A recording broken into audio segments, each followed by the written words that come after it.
Chapter 984. Just as Li Chengxian was pondering whether or not he should react, he saw the two of them whispering to each other before looking at him. They actually just ignored him. Li Chengxian couldn't help but let out a deep sigh of relief. These two sly old foxes were the main participants of this mid-autumn hunt. Furthermore, he had met them a few times in the palace and had also met them a few times in the morning court. If their identities were to be exposed now, it would create a huge hole in his reputation. Fortunately, these two idiots were old and dim-sighted and didn't recognize him. However, this was also a warning to Li Chengxian. If he wanted to hide his identity for a long time, it wouldn't be enough to disguise himself. He didn't understand why his imperial father wanted to bury those things. What would happen if he directly told Zhang Feng? Would that brat be scared to death? At this moment, Zhang Feng's speech came to an end. The administrators from the Ministry of Works, Ministry of Rights, and Ministry of Personnel hurriedly walked forward and invited Zhang Feng down. They really didn't dare to let Zhang Feng continue speaking. They seriously suspected that this brat would continue speaking until the sky turned dark. The three officials waved their hands at the students, indicating for all of the students and the excited commoners to quiet down. Only then did they say, "What Principal Zhang said is extremely correct. It is just as Confucius once said, education is without discrimination. This is more or less the case. However, due to the time constraints right now, we will no longer pursue these matters, nor will we research these matters." If, without waiting for the official to finish speaking, he hurriedly waved his hand and shouted, "This matter isn't urgent. Once this mid-autumn hunt is over, Lantian County is very close to my White Deer College. At that time, I'll invite every one of my White Deer College as guests. It just so happens that the braised meat, beggar's chicken, and beer were all invented by my White Deer College. At that time, I'll invite everyone to the mountain for a taste. How about it?" After Zhang Feng finished speaking, he added, "Everything will be free." Zhang Feng's words instantly caused a huge wave of cheers. At this moment, the officials from the three parties had already opened their mouths, but they didn't know what to say. "You said to refuse, but how could you refuse now?" At this time, it was no longer a question of whether they wanted to go or not. The key was that Zhang Feng directly took drastic measures to deal with them, directly blocking their way. The students had no choice but to go. The three of them could only cup their fists at Zhang Feng with a fake smile, indicating that they would talk about it after the autumn harvest. Then, they hurriedly announced the official start of the autumn harvest. Actually, the sales were very simple. The first step was to have the students of the various academies have an academic exchange. To put it bluntly, it was to build relationships and brag. A group of people gathered together. Whoever said the winner would be the winner. Regarding this, Zhang Feng was not afraid of him. Needless to say, Chang'an University was full of stubborn people recruited by Chen Tiniu's people. Among the stubborn people who grew up in Chang and City, who could be ranked first in terms of talking. As for Chen Tiniu, the corners of Zhang Feng's mouth curled up slightly, and he mourned for all the students present for a second. Fortunately, this academic exchange lasted for 3 days. Zhang Feng had nothing to do, so he talked with the chancellor of the Hongwen and the Imperial College for a while. However, basically, they were full of sarcasm and even wanted to get to the bottom of things. However, these people also knew that they couldn't win against Zhang Feng in terms of talking. In the end, they could only run away. After that, there was a three-party meeting with the Ministry of Works, the Ministry of Personnel, and the Ministry of Rights, which was a little difficult to handle. Fortunately, Zhang Feng had Jingshu with him. Although Zhang Feng didn't understand these red tape, after watching Jingshu's verbal battle with the heads of the three major departments, it really did bring a lot of help to Zhang Feng. Zhang Feng couldn't help but feel excited and couldn't wait to hug and kiss Jingshu on the spot. This kind of trivial matter finally ended after 3 days. 3 days later, it was still the same place. All the students stood straight, but the students from 8B, C, and D colleges were basically communicating with their eyes. Some were envious, some were fearful, some were unconvinced, and even more fearful. Those with discerning eyes could roughly see that Chang and University and White Deer College obviously had the upper hand. As for the Hongwen Guan and Imperial College, these places were serious teaching places, and all of them were gentle and refined. Who could compete with the big and burly Chong and University and White Deer College, these weirdos? At this time, in the Hongwen Guan and Imperial College, there were some students with obvious bruises and scars on their faces. When they looked at Chun Tiniu and the others, their bodies trembled from time to time. Obviously, they were taken care of by these stubborn people. On the other hand, Cheng Chumo and the others looked straight ahead, solemnly looking at Zhang Feng and the others in front of them, as if they were not aware of those gazes. This made the Hongwen Guan and the Dean of Imperial College gnash their teeth in anger. But there was nothing they could do.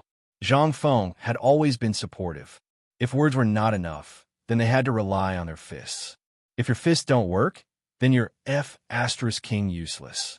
Get the F*CK out. Obviously, Chinchumo and the others had learned Zhang Feng's true teachings, and they did not disappoint Zhang Feng. At this time, how could the leaders of the three major departments not see through this? But they could only sigh helplessly and announce, "Everyone!" It seems that everyone is quite satisfied with this year's autumn hunt. Since everyone has exchanged knowledge, let's move on to the second segment. Do you see the forest behind me? The 4 academies, A, B, C, and D, will all be separated into several small teams. Each team will have 5 people. Chapter 985. Every team must bring back 5 preys before sunset today. This will be considered as an important part of the autumn tree hunt this time. As for those who don't bring back 5 preys or didn't hunt any preys, 1 point will be deducted from them. And this time, the total number of students participating in the autumn hunt from each academy will be evaluated and ranked after the hunt is over.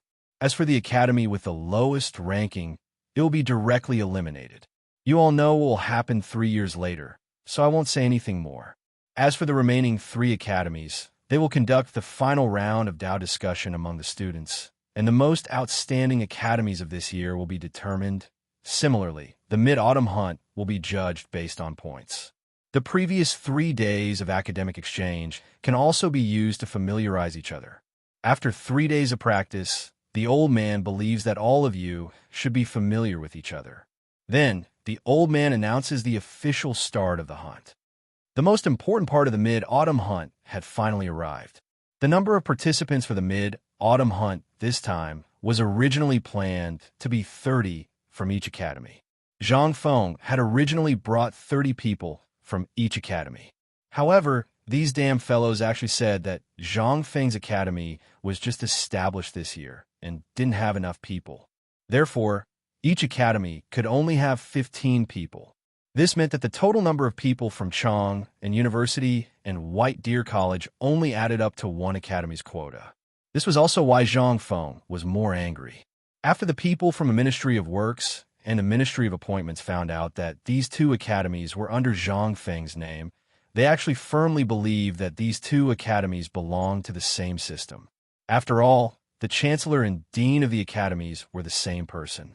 Zhang Feng didn't have any more anger. What else could he do? He could only pinch his nose and admit defeat. He originally thought that he could take advantage of the situation. However, from the looks of it now, it wasn't just taking advantage. Damn it, these bastards were definitely targeting him.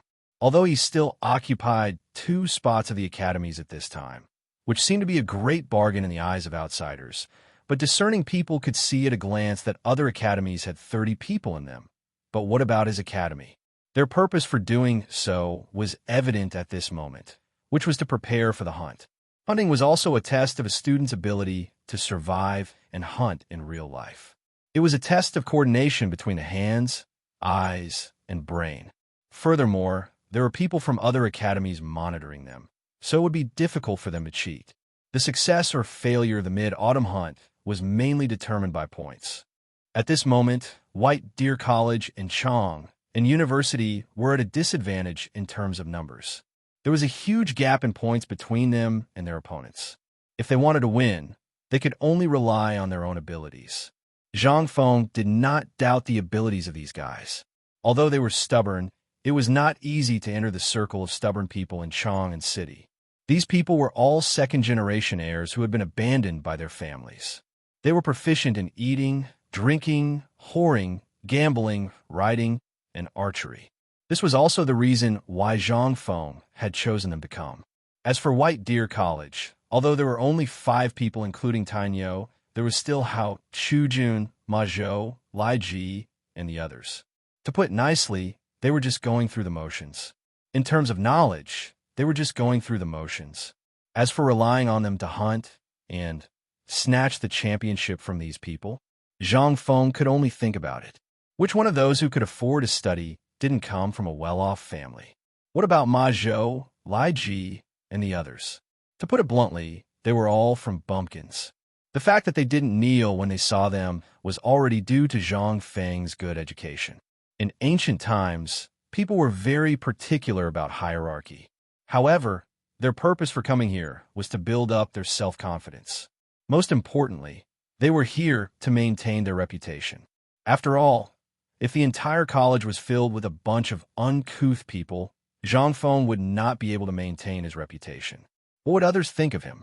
After all, Chang'an University was made up of stubborn students. When it came to keeping up appearances, Zhang Feng really didn't count on these people. Zhang Feng did not want to lose at this crucial moment.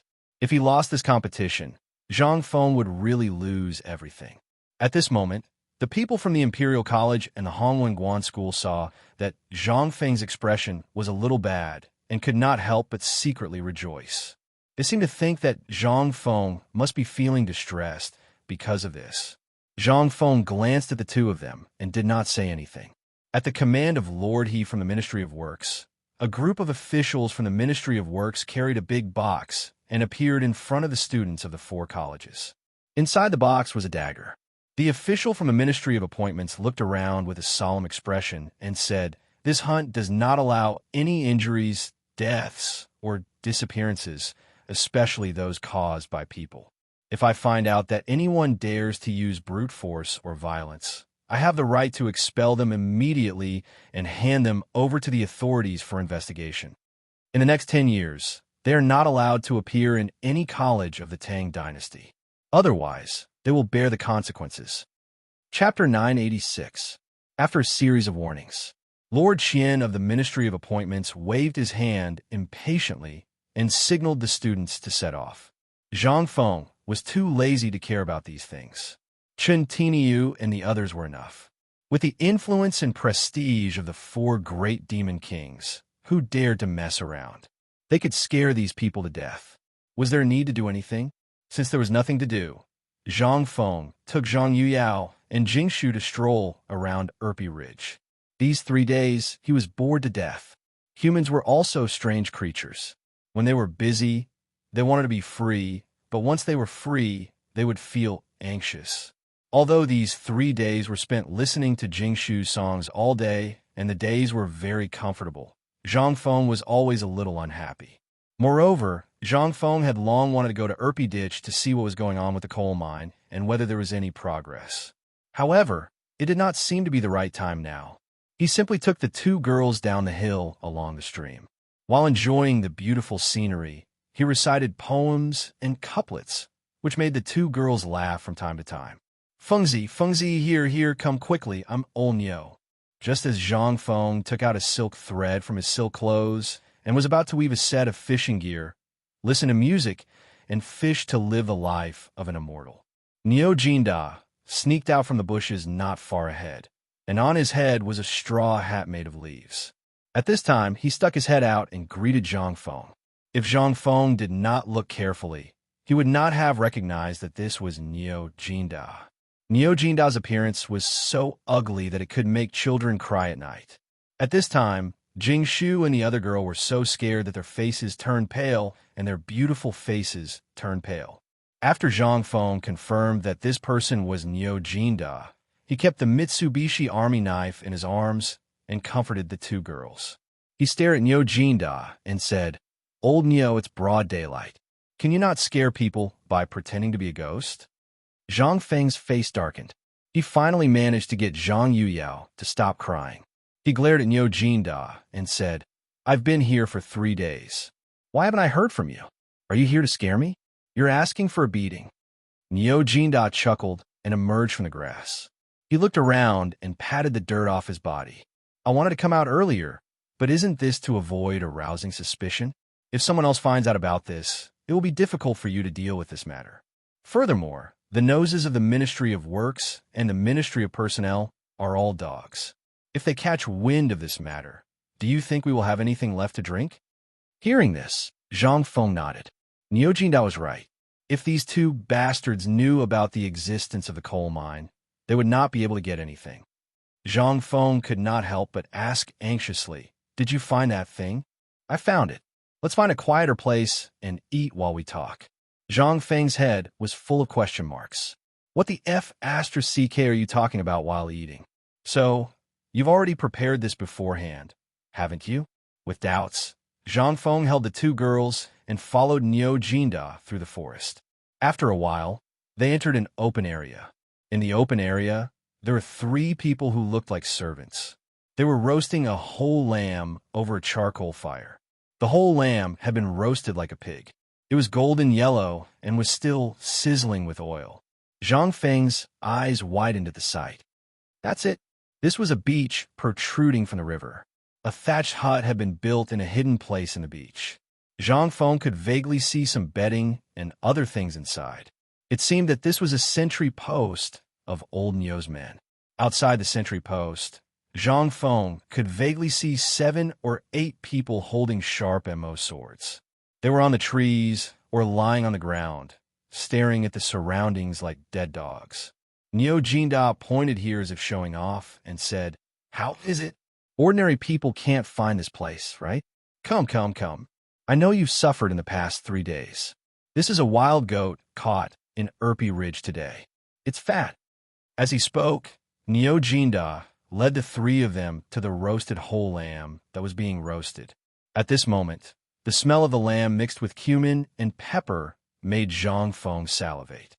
The premise was that old Neo had to take a bath first.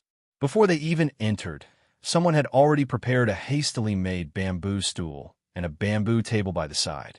After settling the 2 girls down, Zhang Feng looked at the roasted whole lamb. On the side of the roasted whole lamb, there were 3 roasted fishes that were being casually flipped. Zhang Feng was speechless. Zhang Feng was about to vomit after eating so much lamb. However, when he saw the fishes, his eyes started to shine. He pulled the 2 girls and went forward without saying anything. He searched for wild onions and fresh ginger by the river. After a while, Zhang Feng picked up a broken pottery jar that was still intact from the river and poured some chopped onions into it. He poured some ginger juice into a bowl and drizzled it on the roasted fish. In an instant, the smell of the roasted fish exploded. After that, Zhang Feng rummaged in his arms for a while and took out bottles and jars. He smeared them on the fish for a while. Then, he chased away the 3 people who were roasting the whole lamb and sighed. This lamb is a proper lamb. However, after being messed with by you guys, it's completely ruined. Our lives are tough. For the sake of my stomach, let me do it. Neo Jinda had been looking forward to it for a long time. He was waiting for Zhang Feng to say that. When Zhang Feng said that, Neo Jinda grinned and handed the dagger in his hand to Zhang Feng.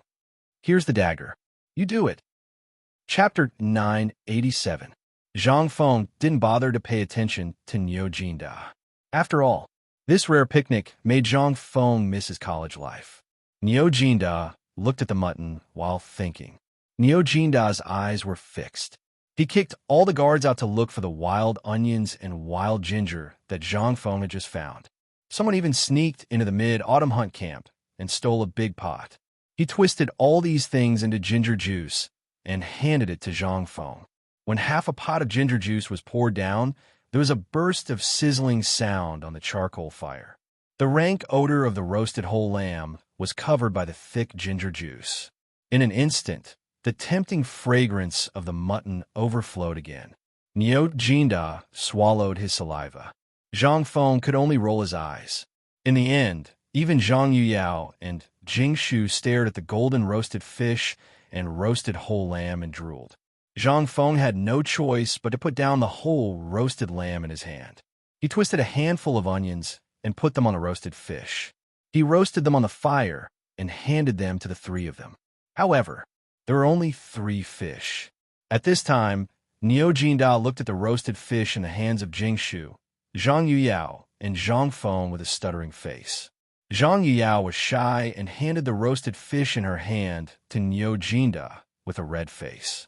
This Niu Jinda was simply transformed from an animal. After catching the fish, under the dumbfounded gazes of Zhang Feng and the others, he swallowed the fish in big mouthfuls. Zhang Feng was horrified to find that this guy didn't even chew. He just swallowed it directly. Seeing this, Zhang Feng felt a toothache. He was afraid that this old guy would be choked by the fish bones and couldn't breathe. But fortunately, Zhang Feng really underestimated Niu Jinda's appetite.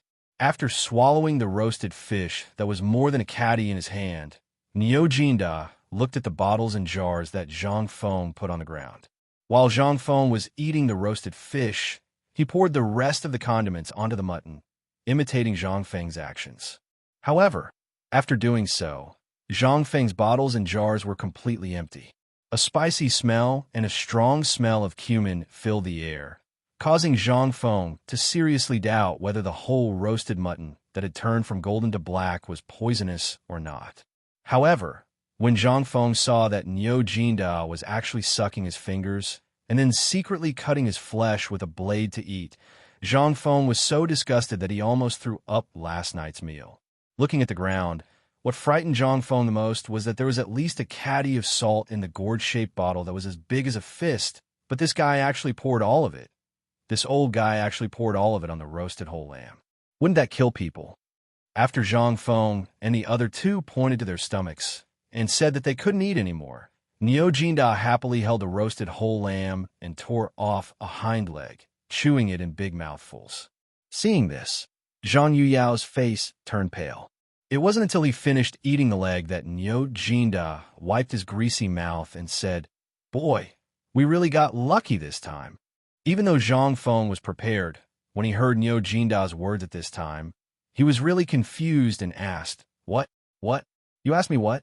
The Erpy ditch you mentioned is simply a great gift from the heavens to the Tang dynasty. When we first came here, we really didn't know where to find this thing. But fortunately, there was a burst of autumn rain before. After a long drought and a good rain, there was actually a landslide in this mountain. Guess what? As her body slid down, a black mass was instantly revealed. "That's coal," Niu Jinda said with exultation, and the beard on his mouth was dancing. In the end, I sent someone to investigate the situation, and guess what? Good heavens, the whole mountain was filled with King coal. Brother, if we didn't get lucky, what is this? Zhang Feng was also a little shocked, although he faintly felt that there was indeed coal reserves in Lantian. Moreover, it had already been mined since the Song dynasty. There was no way to trace back the specific time of mining. However, from the conversation between a few of them, he could be sure of one thing, and that was, in the beginning of the Tang dynasty, this era had not yet discovered a place to live, so it was really unclear whether there was coal in this mountain or not. However, Zhang Feng knew that this Lantian coal field was a super big coal mine that was said to not be emptied within 100 years. One had to know that this had been mined for more than 1,000 years before. Even so, it was not emptied. It could be imagined that this time, they really hit the jackpot. However, at this time, this had nothing to do with Zhang Feng. He hurriedly asked, "Tell me, why has there been no news during this time? And no news has been sent back to me? Did you encounter the Taiyuan Wang clan again and get into trouble?" When Niu Jinda heard this, the smile on his face disappeared. Even a lamb leg in his hand was no longer fragrant. He smacked his lips and nodded. "You're right, this time we are indeed being watched, but those people still don't know about this. This time, they seem to have brought some people from the direction of Taiyuan to prepare to come over. It seems that they also heard the rumors and want to thoroughly explore this place. But fortunately, I only am smart. After discovering that there is coal here, I directly went to the Lantian County Magistrate and bought all of this second batch of coal. Therefore, at this time, there is some entanglement between us and them. After all, there is something that we don't dare to spread. Otherwise, with Lao Tzu's character, he would have already pressed him to the ground and beaten him up. However, the more we obstruct them, the more they seem to be really angry, and they want to go in no matter what. Therefore, during this time, in order to not blow this matter up, I didn't dare to dig up the news and spread it out. Just 3 days ago, I heard that you guys came, so I took the time to prepare to spread the news. However, there is a problem here, and that is the people from the Ministry of Works, Ministry of Appointments, and Ministry of Rights don't seem to be honest. I have a premonition that one of these three must be related to the Wong clan. Otherwise, why would the people from the Taiyuan Wong clan come here during the mid-autumn hunt? Moreover, they want to bring more than 500 people in to explore. Therefore, I feel that there is something fishy about this. Chapter 988. Hearing this, Zhang Feng's face turned gloomy. Judging from the recent series of events, Zhang Feng really didn't think that this matter was related to the 5 families and 7 factions. After all, Zhang Feng didn't want to offend these people at this time. However, if the Taiyuan Wong clan was involved, then the matter would become complicated and confusing. If you said that the Guanlong group was targeting Zhang Feng, then Zhang Feng could still explain it. However, this Taiyuan Wong clan, damn it, Lao Tzu didn't even provoke you. What are you trying to do? Are you trying to muddy the waters? But how are you going to muddy the waters? What benefits are there? After all, no one knew about the things in the mountains. It was just a rumor. If Lao Tzu hadn't transmigrated, Lao Tzu wouldn't have known that there was such a thing in this poor village. It seemed that these people were really here for the mid-autumn hunt. In the end, Zhang Feng could only link the final outcome of this matter to the mid-autumn hunt. If Zhang Feng failed in the mid-autumn hunt, then they had 100 reasons to kill Zhang Feng here. In order to be safe, they had to make preparations in advance. On one hand, they had to try their best to delay Zhang Feng's victory. On the other hand, they had to make use of their convenience in the palace to reduce the number of people that Zhang Feng could bring to the lowest level. Thinking of this, Zhang Feng couldn't help but smile coldly. Do you think that you are the only ones who are prepared? Do you believe that Lao Tzu and the others will give you a big gift? When he had asked Old Cow to come over, Zhang Feng had a faint premonition. That was because the mid-autumn hunt was basically held in Nantian County every year. Although the location was different, the general location was within Lantian County.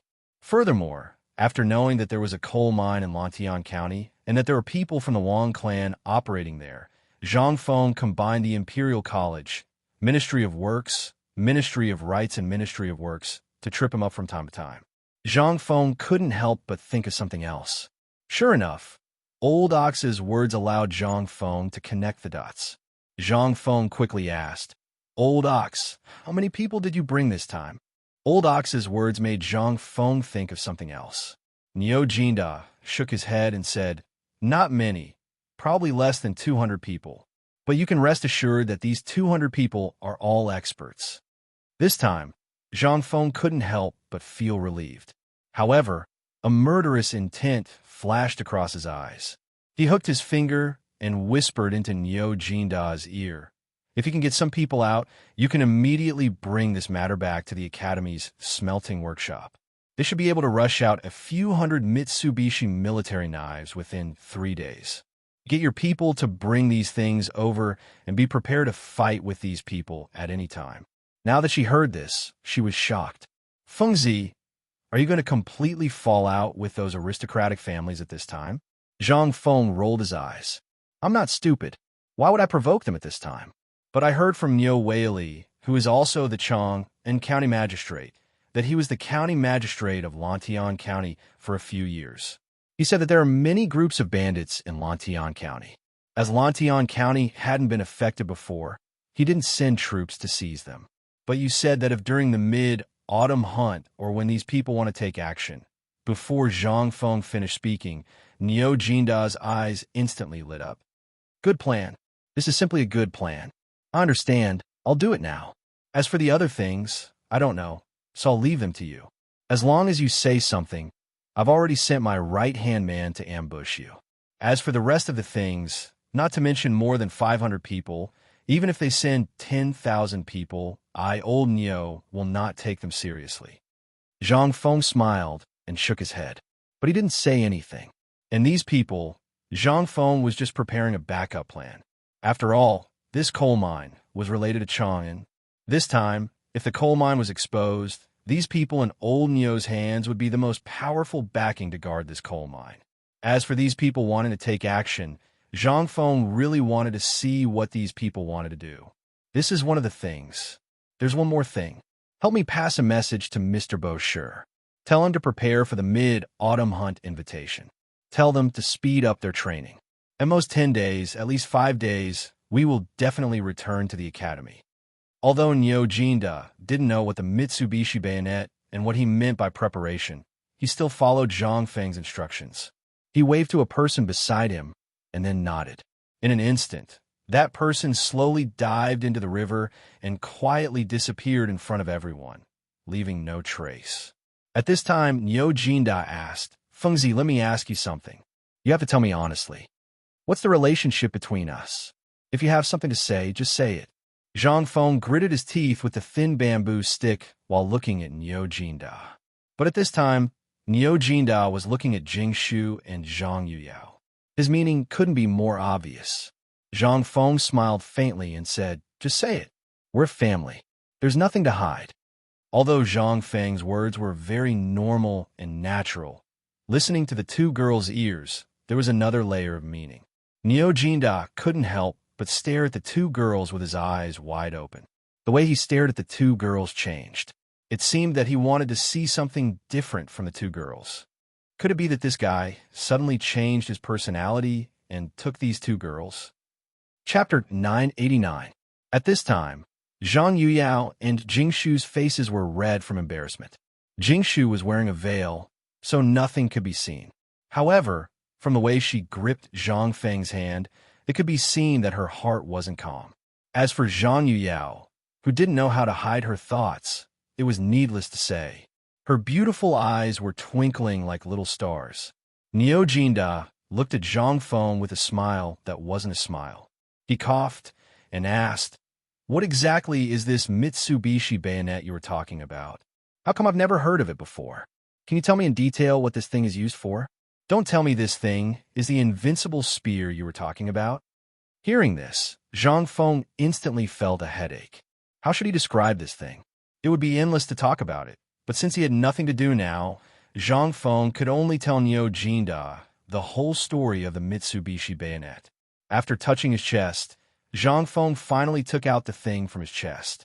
In Zhang Feng's chest was an exquisitely made Mitsubishi bayonet. Not only was it equipped with a handle, but Zhang Feng also used his own knowledge in ergonomics to add some other things into it. Therefore, not only could it be fitted perfectly with a firearm, it could also become a perfect weapon when held in the hand. The 3 blood-draining troughs had already been painted with bright red paint. Coupled with the crisscrossing striped grooves and the cold, glinting 3-sided edge, Nio Jinda stared at the Mitsubishi bayonet and felt a chill down his spine. Although Zhang Feng didn't want the two girls to see this thing, he didn't think too much about it.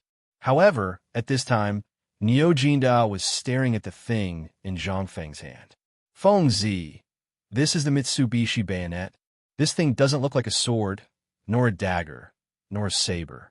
Is this thing really useful?" After a moment of excitement and anticipation, Nio Jinda couldn't help but feel a little discouraged. Seeing this, Zhang Feng was not angry. Instead, he looked at Nio Jinda with a mocking expression and threw the Mitsubishi knife in his hand to him. "Do you see that tree? Go and try it." Nio Jinda was speechless and a little disappointed. He tossed the military knife in his hand. This thing was not as sharp as his axe. It was as light as a firewood stick in his hand. He seriously doubted the use of this thing. However, Zhang Feng had already said so, and even revealed a sly smile. Nio Jin could not help but be alarmed. Once this brat revealed such a despicable expression, something big was bound to happen. He still followed Zhang Feng's instructions. He waved the Mitsubishi knife in his hand and casually stabbed at the pine tree that was as thick as a wash basin. But this time, it didn't matter. The next moment, Nio Jinda was instantly stunned.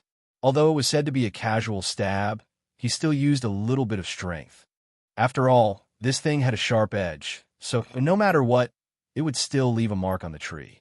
But what he never expected was that his ordinary stab actually caused the 5-inch-long Mitsubishi military knife to sink more than half into the tree trunk. At this moment, Nyo Jinda's eyes couldn't help but fiercely shrink. Even a hair on his body stood up. He asked in astonishment, "Fengzi Yu, tell me honestly. Is this plaything the one you mentioned before, the one that can break through anything?" Before he finished, Zhang Feng hurriedly made a shushing gesture and said with a smile, "It is the thing I said." Hiss. Well, Nyo Jinda heard this and couldn't help but take a deep breath. He didn't believe it and pulled the Mitsubishi knife out of the trunk. Then he used all his strength to stab at the trunk. But the next moment, an even more terrifying scene appeared. At this time, under his full concentration, he only felt that it was as easy as piercing through the body of a lamb. This Mitsubishi knife would definitely sink into the trunk. Nyo Jinda's eyelids couldn't help but twitch. He hurriedly pulled Zhang Feng to the side and pointed at the Mitsubishi knife. He asked, "Brat, tell me honestly. Tell me what this thing can do. Don't be so wishy-washy, okay? Believe it or not, Lao Tzu will beat you up if you annoy him." Zhang Feng crossed his arms in front of his chest and said with incomparable arrogance, "You want to know?" But when he saw Nyo Jinda's murderous eyes, Zhang Feng shrunk his neck and said, "Actually, this thing's function is not only that. Did you see the 3 red grooves on it? In fact, that thing is used for bleeding. If it pierces an animal or a human body, then these 3 grooves and the 3 blades will continuously cause the person to bleed, making the wound unable to heal. And you see the crisscrossing holes on the Mitsubishi knife. These will completely destroy the muscle tissue of the injured area. Therefore, under normal circumstances, this thing must not be left outside. Once this thing falls into the hands of the enemy, you can imagine the consequences. Previously, when we were in the smelter, Old Chun had already tested it. He got a set of Mingguang armor from who knows where that set of Mingguang armor that was worn by generals in the army. Guess what the result was? With my strength, I can easily pierce through the hardest part of the breastplate. If I stab him 3 times in one breath, do you think Zhang Feng did not finish his words, but the rest of the words did not need to be said? Nyo Jinda held the Mitsubishi knife tightly in his hand, but Nyo Jinda mercilessly snatched it from his hand. "You want it? Who the hell doesn't want it?" Nyo Jinda asked back. Zhang Feng did not hesitate to put the thing into his arms. He held his head indifferently and turned around to lead the 2 women slowly out of the forest. He said, "If you want it, send your confidant to quickly get this thing. If you're late, I can't guarantee that Lao Li or Old Chun will send the first batch to Chiotzi." Hearing this, how could Nyo Jinda sit still? He hurriedly picked up a handful of stones from the ground and threw them in different directions. He shouted in a low voice, "What are you bastards waiting for? Hurry up and get this thing for Lao Tzu. If you're late, when you come back, Lao Tzu's legs will be removed." Chapter 990. Beside the waterfall of White Deer College, Yu Shernan and the other 3 sat around a stone table under a jujube tree. The poker cards on the stone table were still blown all over the place by the wind, but these did not attract their attention. Even the jujubes on the jujube tree, which were their favorite, could not make them happy. It seemed that ever since Zhang Feng left, the few of them had started to feel unhappy. It was as if they had something on their minds. At this moment, Sun Simyao, who had also hurried down the mountain with a basket of herbs on his back, saw the appearance of the few people, and a hint of disappointment flashed in his eyes. He threw the empty basket of herbs on his back to the ground and sat down beside the few people, sighing. When this kid was here, he was quite annoying, but I didn't expect that after he left, I really couldn't bear part with him. I wonder how he is doing in Lantillon. Yu Shernan smiled bitterly and passed the teapot beside him to Sun Simyao. "I heard that during this mid-autumn hunt, the Hongwen and the Imperial College colluded to go against our White Deer College." Sigh. Ouyang Sun slammed the stone table. "If I knew, we would have gone with them. If we went, old man would like to see what kind of tricks those guys can pull." At this moment, Shiva's unique voice sounded from afar. Hearing this, everyone hurriedly looked in the direction Shiva came from. After a while, Shiva hurriedly appeared beside them. Without waiting for him to catch his breath, Ouyang's Sun hurriedly asked, "Did Fengzi send a message?" Shiva first shook his head, then nodded. "It's a message from Ling, but it's not from Master. It's from Master Niu." Hearing that it was Niu Jinda, their eyes flashed. Ouyang's Sun asked again, "Sit down and tell us slowly." Niu Jinda had been in Lantian for some time, but there had been no news. However, they also knew what Niu Jinda was doing. First of all, Niu Jinda had already met up with that kid. As for safety, with Niu Jinda around, who would dare to touch that kid? After Shiva recovered slightly, Ouyang's Sun hurriedly said, "Hurry up and tell me. What happened to your teacher? How's a mid-autumn hunt going?" Shiva couldn't care less about their identities. After panting for a long time, he took out a letter and handed it to Ouyang's Sun. There was a cow drawn on the cover of the letter. This was Niu Jinda's unique symbol for letters, especially since this cow only had one horn. In this world, other than Niu Jinda, no one else would draw a cow like this. Seeing this, their eyes lit up and they hurriedly opened the envelope. In the letter, he recounted everything that had happened to Zhang Feng at Ridge. Niu Jinda even bragged about the coal mine and Taiyuan Wang clan. They automatically filtered out Niu Jinda's bragging and mainly focused on Zhang Feng's part. When they saw that Zhang Feng was really targeted on the mountain, the old men who were over 50 years old slammed the table and threw the chairs in anger. When they saw how Zhang Feng had actually cleverly used the Imperial College and Hongwenguan to set up a trap, not to mention how he had cleverly ruined the scheme. He had even unrestrainedly promoted the teaching philosophy of White Deer College, causing everyone on the mountain to be fired up. The old men couldn't help but laugh heartily. Ha! Old man knew that this grandson had the most wicked ideas. Who would have thought that these two sly old foxes would actually fall into the hands of that kid Zhang Feng? Awesome. How delightful. Isn't that so? I've already said that this kid doesn't like to be taken advantage of. If it weren't for the fact that we're already so old, do you think we would have been able to survive until now? Chu Suiliang glanced at Ouyang's Sun and said, "Usually, aren't you the one who hates to see this kid the most?" Ouyang's Sun stroked his beard and said without blushing or panting, "Old man, this is called beating people up. The more you like a talent, the harder you should beat him up. Jade won't become anything if it's not cut and polished." Ha ha ha. Fine. What you said makes sense. But what we should be concerned about now is how to make these people suffer again when they reach the mountain, right? Yu Shernan's voice fell. The old men's eyes flashed involuntarily. They gathered together like children and began to discuss with each other. Ouyang's Sun took the lead and said, "Old man thinks that at this time, the football on the mountain is still not good enough. But think about it, this basketball is still very promising. That kid said this before. Coupled with the morning exercise, the old man thinks that this will be an unforgettable scene for these people." "No." Yu Shernan knocked on the table and pointed to the letter and said, "Look, this kid has made such a big deal this time. If we follow the previous plan, it's very likely that we will lose face. Why don't we play a big game?" Ouyang's Sun looked at Yu Shernan with some worry. He suspected that this old man had brainwashed Zhang Feng. He asked, "Tell me about it. As long as we don't go overboard, we can still talk about it." Yu Shernan smiled and looked around. He said, "Actually, we are a little too conservative. After going up the mountain, look at this place.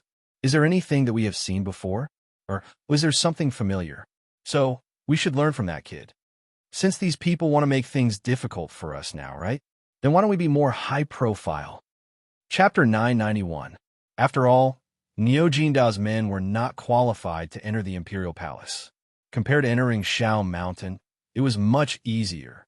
At this time, Niu Jinda's men finally waited for Zhang Sun Wuji at the entrance of the Imperial Palace with great difficulty. At this time, it was already 4:45 in the afternoon. Zhang Sun Wuji naturally knew Niu Jinda's men. As soon as they met, Zhang Sun Wuji waved his hand and turned back, leading the man into the Imperial Palace in a hurry. As soon as they entered the Imperial Palace, Zhang Sun Wuji took the opportunity to ask while waiting on the Vermilion Bird Bridge, "Are you here with news of the mid-autumn hunt?"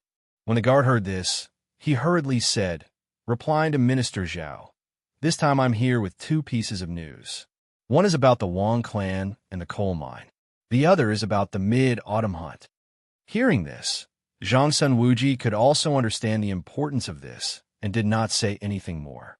He knew that this was not a good place to talk. He just wanted to prepare in advance. He had a hunch that Niu Jinda's men would come. It seemed to be related to the coal mine.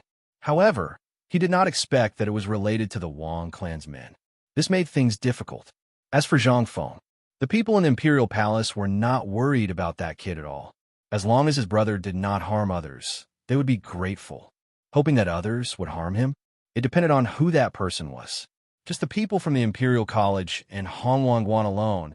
If it was not that Zhang Sun Wuji looked down on them, they were not even qualified to carry Zhang Feng's shoes. This was the truth. Zhang Sun Wuji did not favor anyone. The two of them waited for almost an hour again. The commander of the Jinwu guards rode a big horse and personally came to escort the two of them in a Taiji palace.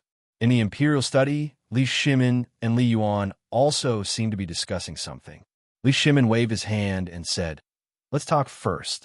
How did the Erpi Gully coal mine get involved with the Wang family? I remember hearing that the Wang family hasn't been to Erpi Gully for a long time. Is it because there's a member of the Wang family among you?" Li Shimin looked at Li Shimin and said. The guard was so scared that his whole body trembled. This was the first time he had seen the emperor at such a close distance. Although it was enough for him to brag about it for the rest of his life, the might of the emperor still made him somewhat afraid to breathe. "Your Majesty, this is what happened this time. We were ordered to go to Erpi Ridge. As soon as we arrived, General Niu had already sent people to buy the entire Erpi Valley, including a large piece of land in Erpi Ridge. He also announced to the public that General Niu was going to build a residence there and retire there." Li Shimin frowned slightly. If that's the case, shouldn't it have attracted the Wang clan's people? Or should I say, the coal mine here has already alarmed the Wang clan? Li Shimin's heart could not help but sink slightly. Could it be that the Lantian County government, which was the closest to Chang'an, was also the Wang clan's people? Just as Li Shimin was about to let Xiao Gizi investigate this Lantian County government, the guard said again, "Your Majesty, this matter may also be related to Prince Zhang." When the guard said this, Li Shimin and Li Yuan looked at each other and asked almost at the same time, "Speak quickly." Zhang Feng's matter was quite complicated. This time, someone was obviously targeting him. As for changing the target, Li Shimin and Li Yuan, as well as the Guogong, were still having headaches. No one knew who was targeting Zhang Feng. At this time, hearing the guard's words, who were Li Shimin and Li Yuan, they thought of something in an instant. The guard hurriedly said, "Your Majesty, a few days ago, on the second day after General Niu took down Erpi Ling, the Wang clan's people came up the mountain. General Niu also thought that these people came because of the coal mine, but today, after a secret meeting with Prince Zhang at the foot of the mountain, he learned that all of this seemed to be related to Prince Zhang's mid-autumn hunt." Hearing this, Li Shimin and Li Yuan could not help but be shocked. Was this mid-autumn hunt so difficult? The duo's countenances suddenly turned grim. Li Shimin waved his hand and said, "Are you sure what you said is true?" "It's true. I heard it with my own ears." Hearing this, Li Shimin's face suddenly changed. "Come in." Little Gizi, who was guarding outside the door, hurriedly entered the imperial study. Li Shimin said with a gloomy face, "Pass down my order. Immediately investigate all the properties of the Taiyuan Wang clan in Chang'an City. Knock on those who should be knocked on, and spread the news that the retired emperor is a guest on the mountain. If anyone doesn't know what's good for them, feel free to come." Little Gizi and the guard kneeling on the ground were instantly shocked. Was the emperor preparing to attack the Taiyuan Wang clan?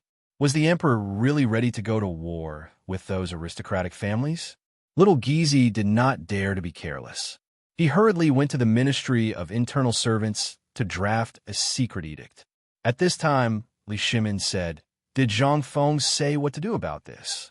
"Prince Zhang said to let me and others go to the smelting workshop of White Deer College to get 100 Mitsubishi bayonets." At this time, they should have gone up the mountain. Chapter 992. After sending the person away, Li Shimin paced back and forth in the imperial study for a long time before saying, "Father, What do you think Fengzi means by doing this? Li Yuan smiled as he smoked his cigarette. He said faintly, "You've been with that kid for such a long time. Can't you see that this kid is someone who can be persuaded by reason, but not cowed by force? This time, he might really be angry. These people have touched his bottom line. If it were you and me, what do you think would happen?" Li Yuan said so. Li Shimin was silent. In his eyes, Zhang Feng had always been a lazy and carefree person who had nothing to do. He had always been careless about many things. This was also one of the reasons why Zhang Feng could attract people. However, this kid was extremely sinister. Once someone offended him, or someone he didn't like, they would be in big trouble. Just like what was written in a handwritten letter from Niu Jinda on Li Shimin's desk. This kid turned the mid-autumn hunt into his storytelling in a tea house. Not only did he not let these two people laugh at him, but he also made White Deer College famous. What was this? This was simply a godlike operation. Everyone has been misled by this kid's appearance. Although this kid is not a good person, he is not a bad person either. He just wants to live the life he wants to live. However, these people are always thinking of ways to annoy him and mess with him. You think even a rabbit will bite when it's anxious.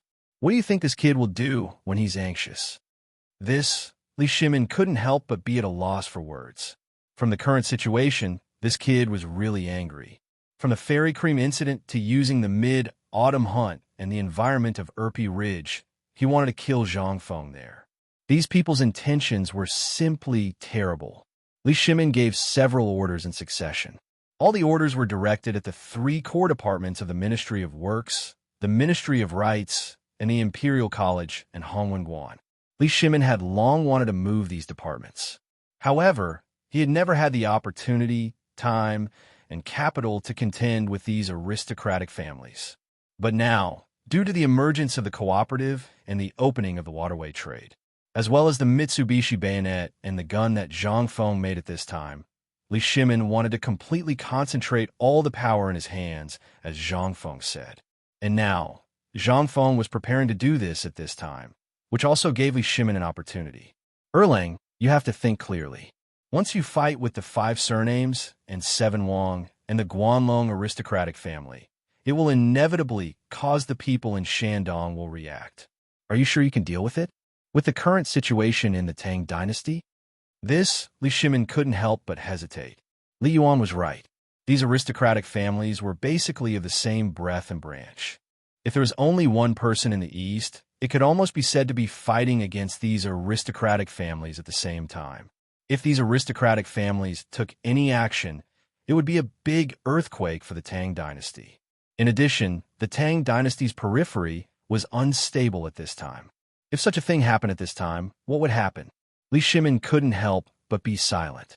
At this time, seeing Li Shimin like this, Li Yuan sighed and said, "In fact, all this is not your fault.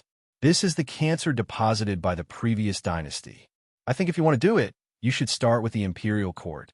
After all, the Ministry of Works, the Ministry of Rights, and the Ministry of Works are the important core of the Tang dynasty. These people hit a little deeply before, so we couldn't do anything. But now that these people have jumped out, we have a reason to get rid of these arrogant guys." In fact, Li Yuan was very clear about the reason why the Sui dynasty fell and why the Tang dynasty could rise so quickly. It was that night in Taiyuan when he had a talk with the Guanlong 8 great families, as well as the people of the 5 surnames and 7 clans, which made the Li family of Longxi recognize his identity, and thus laid the foundation for the Li Tang dynasty. However, to get rid of the restraint of these aristocratic families, Li Yuan had been working hard all the time. However, after the last incident, Li Yuan gradually distanced himself from the imperial court. But at this time, he really saw hope. The reason why he reconciled with Li Shimin was that he saw in Zhang Feng the shadow of getting rid of these aristocratic families and making the Tang dynasty truly glorious. Therefore, at this time, Li Yuan's heart, which had long been extinguished, was burning again. The imperial study was completely silent. As time went by, slowly, the setting sun had long been hidden in the mountains of Qinling. A bright moon, which had not been seen for a long time, hung high in the sky of the imperial palace like a lantern. Under the cover of the night, the lights in the imperial study flickered as people discussed something in low voices. Outside the imperial study, although it was already night, the night sky was like a monster with its bloody mouth wide open, looking down at the busy figures on the ground with a ferocious expression. Chapter 993. The next morning, in the sky, it started to drizzle again. The temperature in the air suddenly dropped. At this time, it seemed to be telling everyone that the majesty of autumn was inviolable. The grassland on Pyrolite Mountain was wet. Before dawn, a group of students and craftsmen at the mountain were running around Pyrolite Mountain while chanting songs that could shake the entire heaven realm. On Shao Mountain, there was also a group of students wearing undershirts. They were sweating on the basketball court that was built on the thatched beach between the teaching building and the dormitory building. At this time, there was no longer the appearance of the thatched beach. Instead, there were more than 10 or 20 basketball courts of various sizes. At this time, on the basketball court, Yu Shernan and others were taking the lead and hitting the basketball on the court. Their movements were simply unsightly. The students who were watching by the side burst into exclamations from time to time. At this moment, Sun Simiao grabbed Chu Suiliang's beard and snatched the basketball from his hand. Then, he smugly ran straight into a student. That student had long been scared speechless by their godly actions. Seeing Sun Simiao coming, how could he dare to block it? He hurriedly stepped aside and made a gesture of invitation. At this time, fortunately, Zhang Feng was not here. Otherwise, he would be so angry that he would vomit blood. A ball hit the backboard. The force that the hardest sandalwood could counterbalance still made the backboard burst into painful groans. "How is it, Brother Bashi? I told you to practice the 5 animal frolics technique with old man, but you didn't want to. Now you know that your physical strength can't keep up, right?" Sun Simiao wiped the sweat on his face and sat on the side of the basketball court, panting, drinking hot tea. The remaining 4 old men played again. They seemed to feel that playing with this group of students was not fun, so they resentfully gave up the basketball court. Sitting on the side of the basketball court, Chu Suiliang shook his head and smiled bitterly. "I have to admit that I'm old. It hasn't been a quarter of an hour, and I'm so tired that I can't stand straight. Tomorrow, you have to prescribe me a good tonic to nourish my body." Sun Simiao glanced at Chu Suiliang's terrifying belly, and his eyelids twitched. "Old man, I feel that Feng Zi's method is really suitable for you." "How so?" Chu Suiliang asked while panting. "Don't tell me that what this kid said about prolonging one's life is true. This thing can fool others, but we are not old fools." Sun Simiao was stunned, but all seemed to be true. That thing was really something. However, Sun Simiao still shook his head and said, "You're wrong. This thing is indeed good for your health, especially for someone like you. You're so fat, and you don't have much exercise. If you can really exercise according to this method, although it can't prolong your life, it can at least let you live for a few more years. Moreover, it can also relieve your asthma and even cure it. Do you believe me?"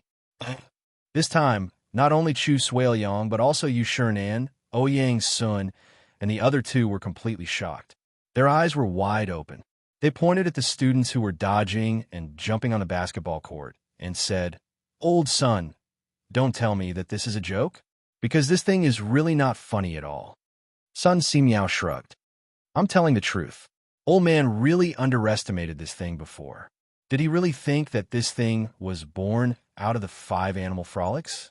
Old man, to be honest, although some things are indeed born out of the shadow of the 5 animal frolics, this basketball is better. To put it bluntly, Feng Zi hasn't said that this thing can be used in the military.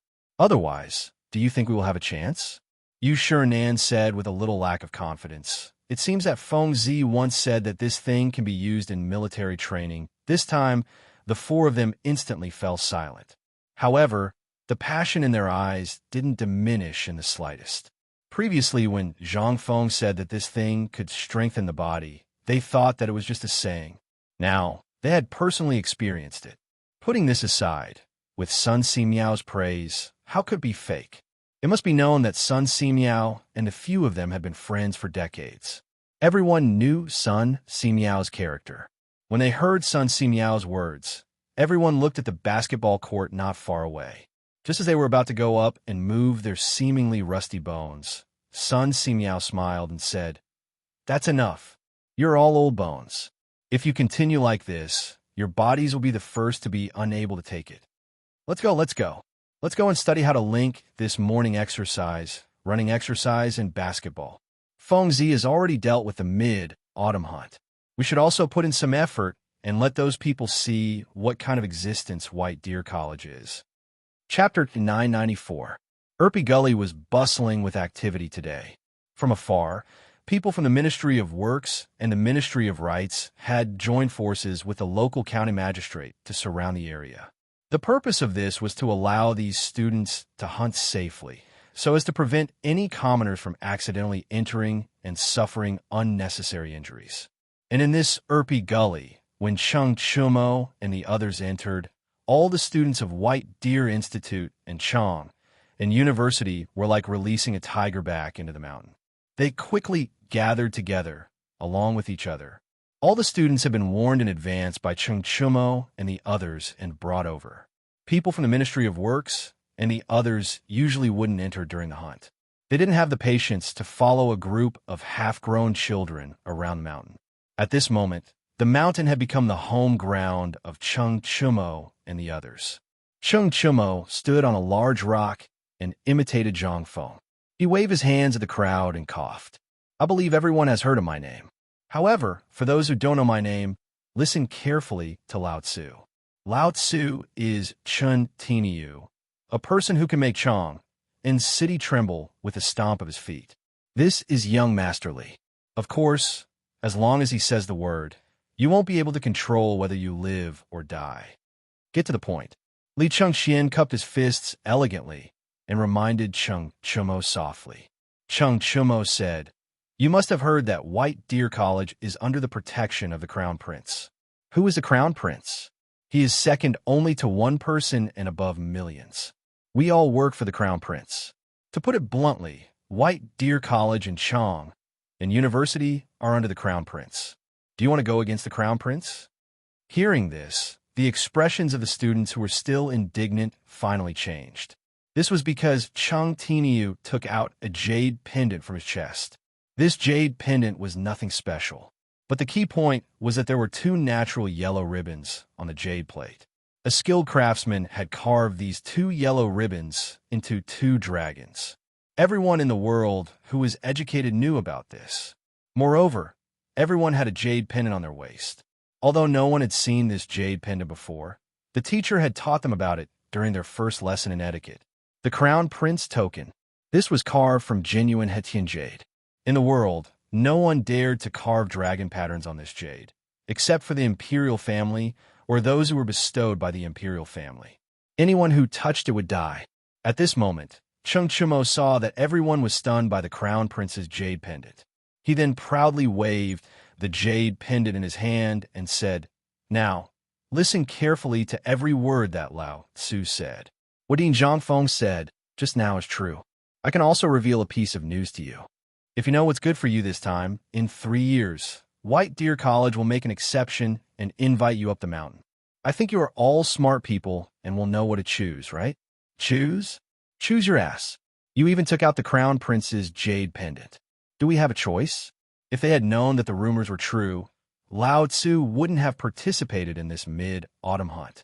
This, the students of Imperial College and Hongwen Guan couldn't help but burst into discussions. Then someone said, "Young Master Chun, my surname is Ji and my name is Huanxiang.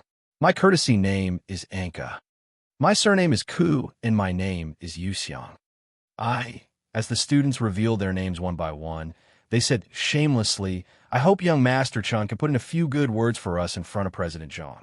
When the time comes, we will do whatever you ask us to do. How about it?" They were on the right track. Chung Chumo glanced at Li Chengxian and waved his hand. Then, he waved his hand smugly. "I'm tired. This hunt, I understand. How can we let young Master Chun and young Master Li do such a vulgar thing? Let's go hunting now, let's go." Chung Chumo sighed and said, "But Lao Tzu is afraid that someone will complain. What should we do? Our dean doesn't know anything about this." When everyone heard this, the young man surnamed Ke's face immediately turned serious. He waved the dagger in his hand and said, "Everyone should know about Dean Zhongfeng's capabilities. I'm sure you have yearned for young Master Zhongfeng's toast to the gods for a long time, right? That's why we are taking action. Those who go, stand here. Those who don't, you know the consequences." His words were full of threats. This made the young man from the Imperial College and Hongwon a little scared. But in the face of power, everyone could only submit. Then, the group of people rushed into the forest as if they had gone mad, looking for prey. When everyone was far away, Cheng Chimo sat on the ground and smiled at Li Changxian. "How is it? Isn't this settled? I told you that this group of people was born in the year of the mule. We had to teach them a lesson." Li Changxian looked at Cheng Chimo and said worriedly, "I don't know if what you did was right. I hope Feng Zi doesn't know about this." Ma Zhou, Hao, Chu Jun, Lai Ji, and the others were like fossils in the wind. They were in a state of confusion from the beginning until now. Who am I? Where am I? What the hell am I doing? What did I just see? Chapter 995. Li Changxian was always very vigilant towards everything, especially when it came to deciding to do everything. From a certain perspective, he seemed to be very impressive on the surface, but Cheng Chimo and the others also knew that there was a deep sense of inferiority in Li Changxian's bones. After all, his father was the current emperor, Li Shimin, and those brothers of his were all very intelligent, especially the fourth prince Li Tai. He was deeply loved by Li Shimin, Empress Zhang's son, and even Li Yuan. It could be said that he was extremely favored. Although this guy always refused to admit his flaws, as childhood playmates, Cheng Chimo, Du Go, and the others still knew Li Changxian very well. Li Changxian liked to haggle over right and wrong, gains and losses. For example, right now, once the Crown Prince's decree was issued, what if those aristocratic families passed this matter to the Chancellor of the Imperial College, or the Ministry of Works and Ministry of Rights? What would happen? And if Feng Zi knew about it, what would he do? He would always weigh the best solution in the midst of his worries. At this time, Du Go, Wei Shuyu, and the others looked at the dazed Li Changxian and couldn't help but shake their heads slightly. Although they could usually fool around without a care in the world, they knew that Li Changxian's worries were too heavy. This was also why the emperor wanted Li Changxian to come and learn from Zhang Feng. Also, how could the emperor not know about Li Changxian's frequent visits to Yan Lai Lu? The crown prince was one of the 4 great demon kings. How could the emperor not know?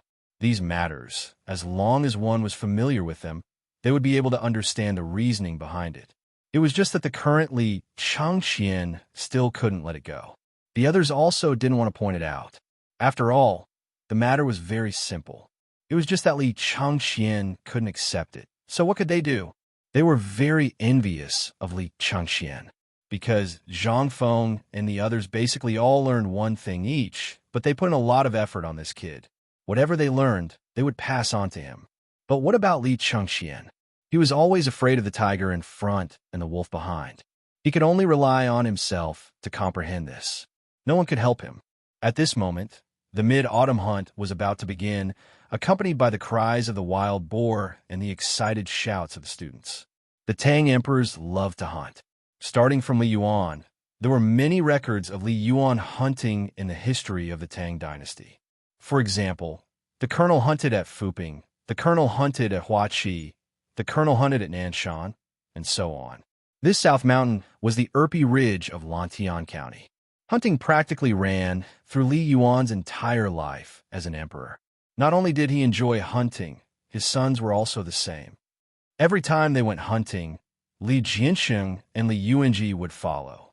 Li Yuanji even often said to others, "I'd rather not eat for 3 days than not hunt for a day." Therefore, after the incident at the Xuanwu Gate, Li Jiansheng and Li Yuanji's hobby of hunting became strong evidence of their absurdity. However, criticism was one thing. After Li Shimin ascended the throne, there would still be time for hunting. Moreover, Li Shimin felt that this small-scale hunting was not enough, so the scale began to become bigger and bigger. Hunting was even included in the assessment of the academy every year. It was said that only hunters could show their intelligence and wisdom. With the excited shouts, Cheng Chumo and others looked at Li Chengxian. Finally, they gritted their teeth, picked up their weapons, and joined the hunting team. Seeing this, after a slight hesitation, Li Chengxian also stood up, adjusted his state of mind, raised his arms and shouted, "Wait for me." After Li Chengxian approached, Cheng Chumo said, half-jokingly, "What? Have you thought it through?" Li Chengxian blushed and glared at Cheng Chumo. "Fengzi is right. We have to rely on ourselves for everything. Let's go. I don't believe that with our ability, we can't beat them." Hearing this, only then did Cheng Chumo and the others burst into laughter. They knew that the knot in Li Chengxian's heart had not been untied. This was a long road. However, if he could understand this point, it proved that he had not stayed in Shao Mountain for so long in vain. Ma Zhou and others still followed behind them with a confused look.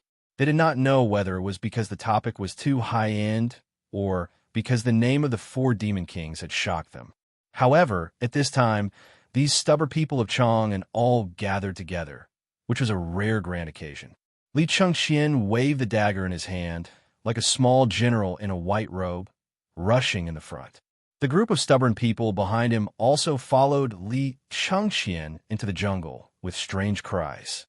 Those students who were originally surrounding a wild boar suddenly saw Cheng Chumo and others rushing over with murderous intent.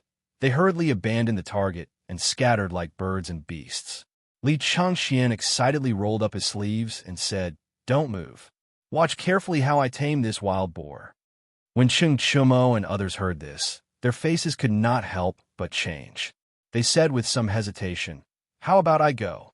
Cheng Chumo did not even look at Cheng Chumo. He waved the dagger in his hand and rushed into the jungle.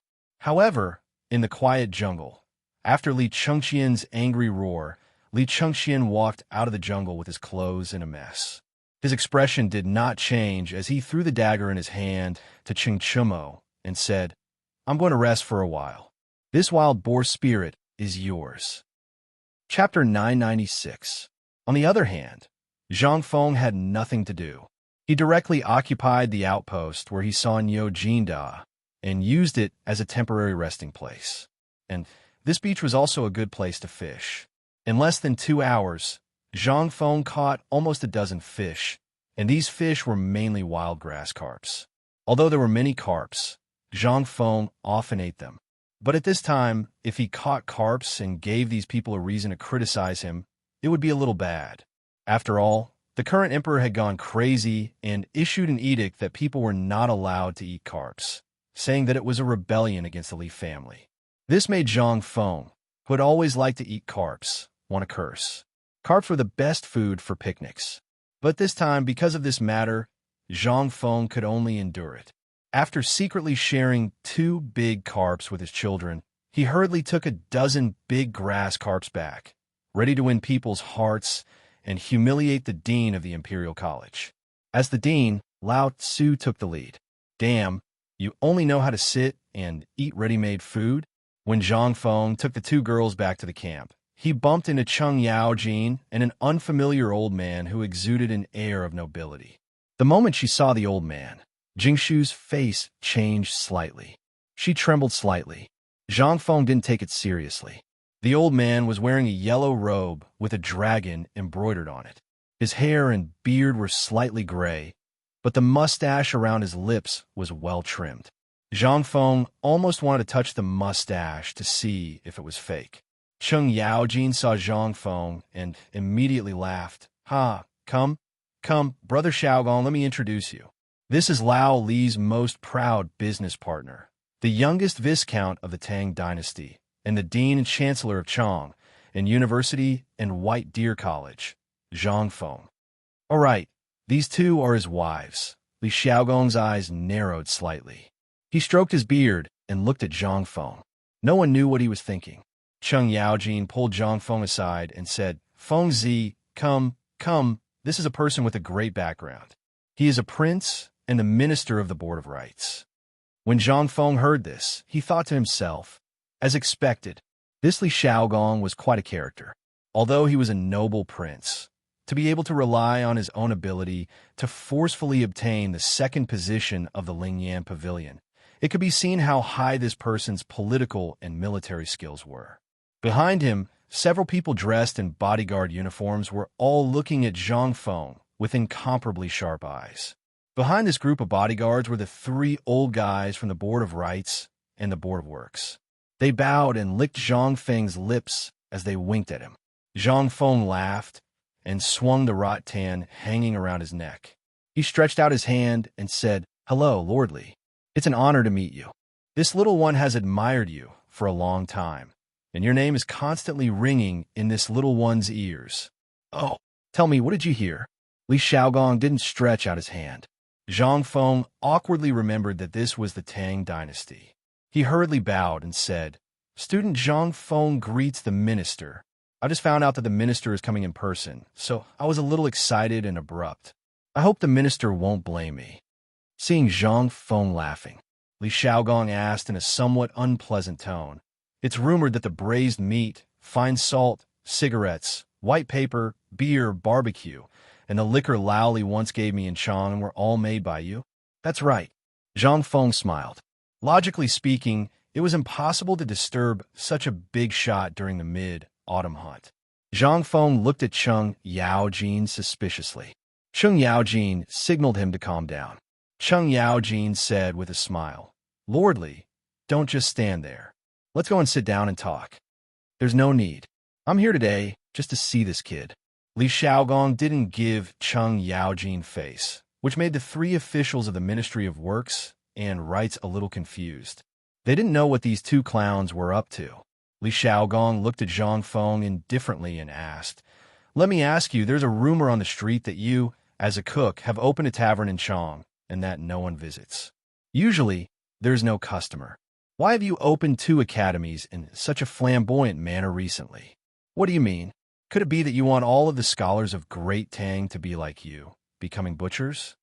Then won't the Tang dynasty be sneered at? Is he here to pick a fight?" Zhang Feng was somewhat unable to figure out what Li Xiaogong's intentions were. Furthermore, for this awesome person to be able to occupy the second place of the Lingyan Pavilion's 24 meritorious officials, there was still some truth to it. At this moment, Zhang Feng could only laugh dryly and apologetically. When the 3 officials of the Ministry of Works and Rites heard this, they couldn't help but feel happy. The 2 officials of the Hongwen School and the Imperial College couldn't help but straighten their backs. They looked at Zhang Feng with a faint smile, as if waiting for him to explain. "Haha, Lordly, what are you talking about? Although I did open a tavern before, who made the rule that people who open taverns can't read and learn, can't teach and educate people? Take a look at Mr. Yushan. His journey has been a tragic and bumpy one. All of us have seen it with our own eyes. That's why this student only had this thought after learning about this matter. Furthermore, this student was in mourning before, so I didn't leave. However, the ambition in this student's heart has been brewing all the time. That's why I wanted to contribute my meager strength to these insignificant matters.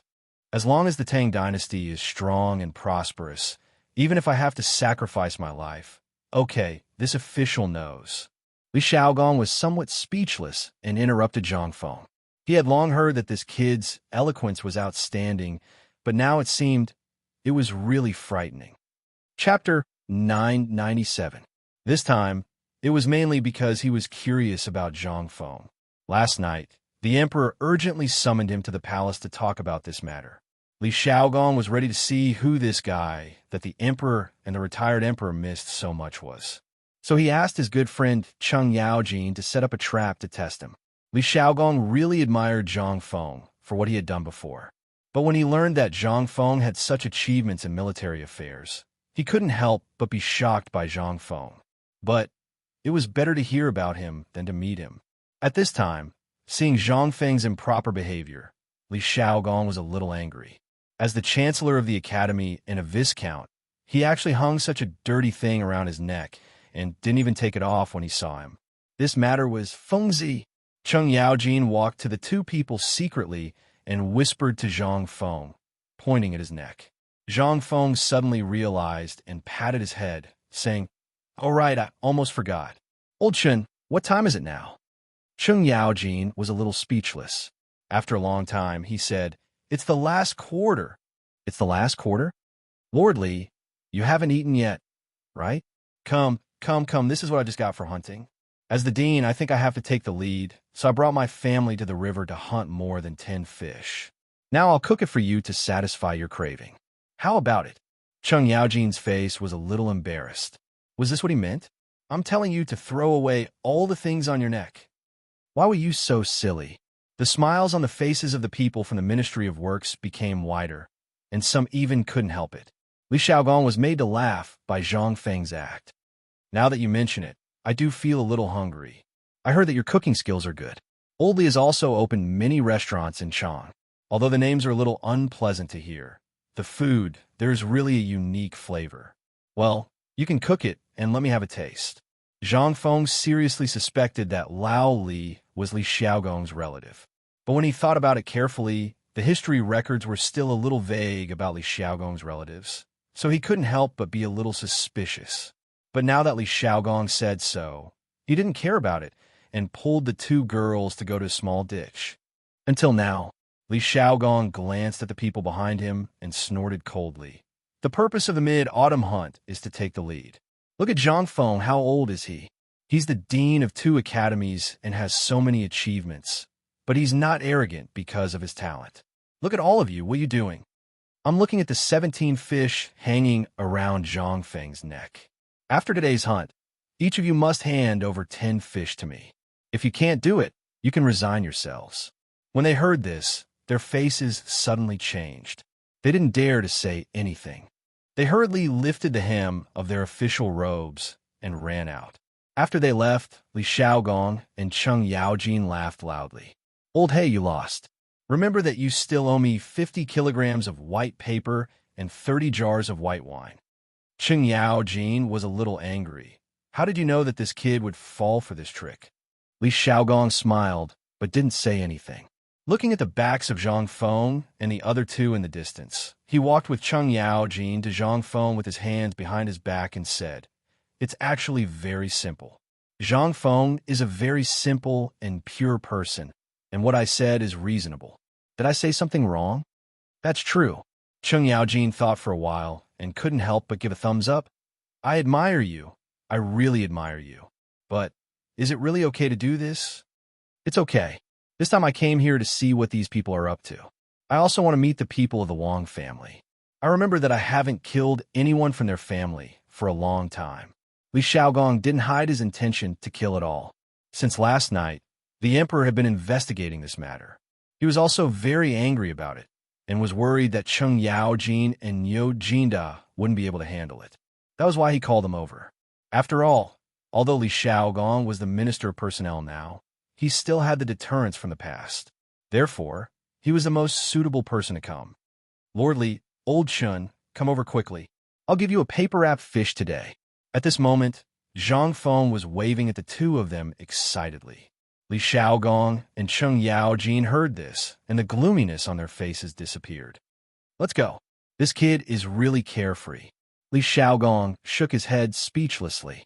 On the other hand, Chung Yaojin smiled and said, "I think Wang Clan and the people of the Imperial College are thinking the same thing about Zhang Feng."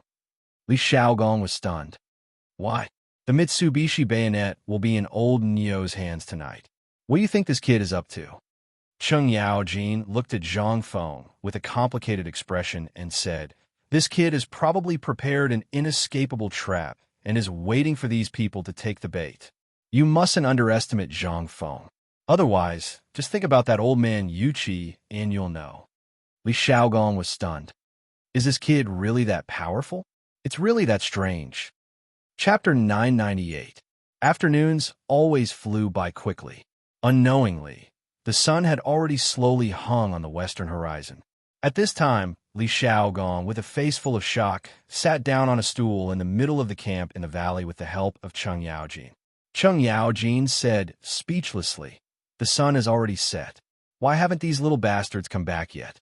Could it be that something happened?"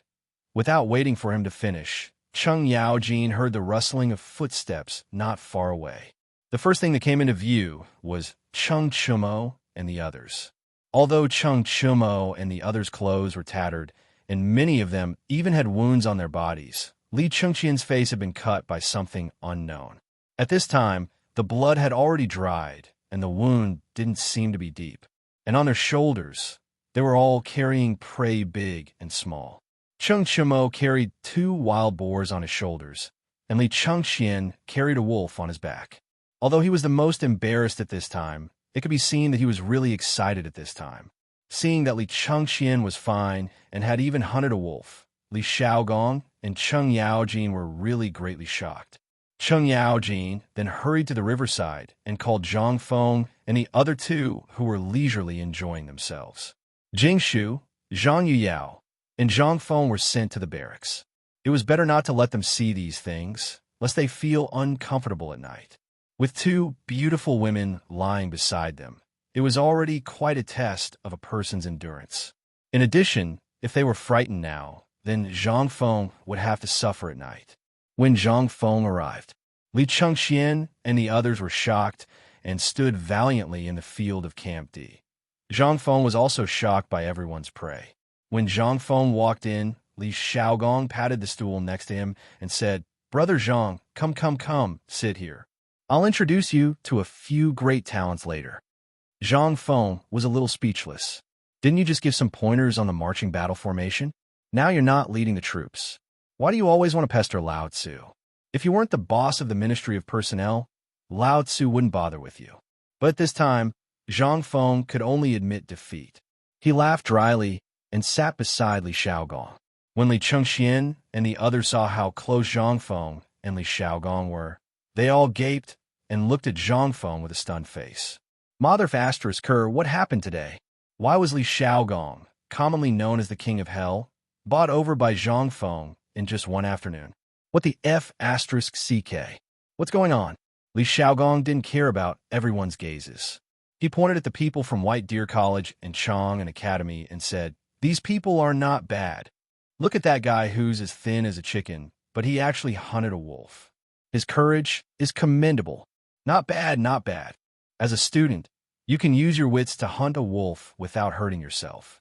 3 years later, I'll guarantee your promotion."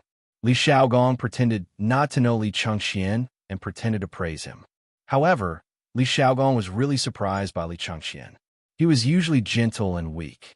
He didn't expect him to have such explosive power. Zhang Feng chuckled and said, "Lord Li, this person is Li Chengxian. He's Lao Li's son." Li Xiaogong pretended to be shocked. "What? He's Lao Li's son? My goodness, not bad, not bad." 3 years later, it seems like Lao Li's family will be able to embark on an official career. Ha ha ha. As he spoke, Li Xiaogong pointed at Fang Yai and said, "This guy's not bad either. Look, he actually hunted 2 badgers. Old man knows about badgers. They're especially hard to catch. According to Old Man's knowledge, badgers are extremely rare around Chang'an. Not bad, not bad. His luck is not bad. Right, this seems to be your second son, Old Hay?" Ching Chumo was waiting expectantly, but when he heard Li Xiaogong's words, his face instantly darkened. Li Chengxian and the others tried their best to hold back their laughter. Cheng Yaojin didn't care. He laughed and said, "That's right, it's my son." Li Xiaogong nodded. "Not bad. You old brat. You finally have a successor." After Li Xiaogong personally inspected the stalls, the people from the Imperial College and Hongwen Guan came running back. They originally thought that these stubborn people would suddenly go crazy and ask them to help hunt. They thought that their future was hopeless. However, they didn't know why this group of people went crazy and actually went to hunt. Moreover, they were the kind that didn't care about their lives. This couldn't help but arouse everyone's passion. However, they were still a step too late. Looking at the pheasants, frogs, mice, and other animals in their hands, and then looking at the other people's prey, was there even a need to compete? Moreover, it was the minister of the Ministry of Personnel, the current imperial prince, who had personally come to inspect. Li Xiaogong also suddenly became interested. He stood up and walked slowly with Cheng Yaojin and Zhang Feng, while admiring the items in everyone's hands. He was so happy that he couldn't close his mouth. However, after the results of Chang and University and Secretary Bailu were inspected, Li Xiaogong looked at the prey of the students from the Imperial College and Hongwen Guan who had been standing there for a long time. However, in an instant, Li Xiaogong angrily flung his sleeves and left. Chapter 999. Early the next morning, Zhang Feng was woken up by the earth-shattering sounds of training. He quickly put on his clothes and went to the entrance of the tent. He saw Cheng Chumo standing outside Zhang Feng's tent, holding a bamboo pole like a javelin. Zhang Feng's eyelids twitched. "When did you come?" "Reporting to the dean. Last night, when we were returning to defend. F***CKU. Don't you know that the dean's wife is also inside? Get out of my way, you brat." Zhang Feng was furious. Originally, he thought that this brat was tactful. However, at this moment, when he thought of how the dream of the Red Chamber that he talked about with Jing Shu and Zhang Yao last night might have been leaked, he couldn't help but feel angry. This was still a small matter. What Zhang Feng hated the most was eavesdropping. Cheng Chumo instantly deflated. "Don't get angry. When I arrived, it was already the latter half of the night. Other than your snoring, there was no other business. Furthermore, I was only 10 steps away from your living quarters. I couldn't hear anything." Zhao Yu's face turned into a mischievous grin as he spoke. "You didn't hear anything? How did you know that Lao Tzu snored?" Zhang Feng rolled his eyes. However, he also knew that this was an unusual time. Old Chen arranged for him to come was nothing more than to ensure his safety. Zhang Feng was really touched. "Have you eaten?" Cheng Chumo shook his head and rubbed his stomach. "I had nothing to do last night, so I secretly roasted 3 pheasants. Now that you didn't mention it, I'm really hungry. Where are we eating today?" At the mention of food, Cheng Chumo's eyes instantly turned into crescents. He hooked his arm around Zhang Feng's shoulder and refused to let go. Zhang Feng frowned slightly. "We're outside. You'd better know your limits." When Cheng Chumo heard this, he immediately gave a military salute that Zhang Feng had instructed them to do before. "Yes, sir." Zhang Feng shook his head speechlessly. He placed the right hand that was raised above his head between his eyebrows and said, "Let's go." "Yes." The loud roar gave Zhang Feng a big fright. "Lower your voice." Zhang Feng stomped his feet. "Don't scream like a ghost every day. It hurts my eardrums." "Yes." This time, Cheng Chumo's voice was much softer. "This idiot." In the end, Chun Tiniu still hasn't seen much of the world. Zhang Feng sighed in his heart. Chen Tiniu had met the right person to meet him. This brother's perspective was too big.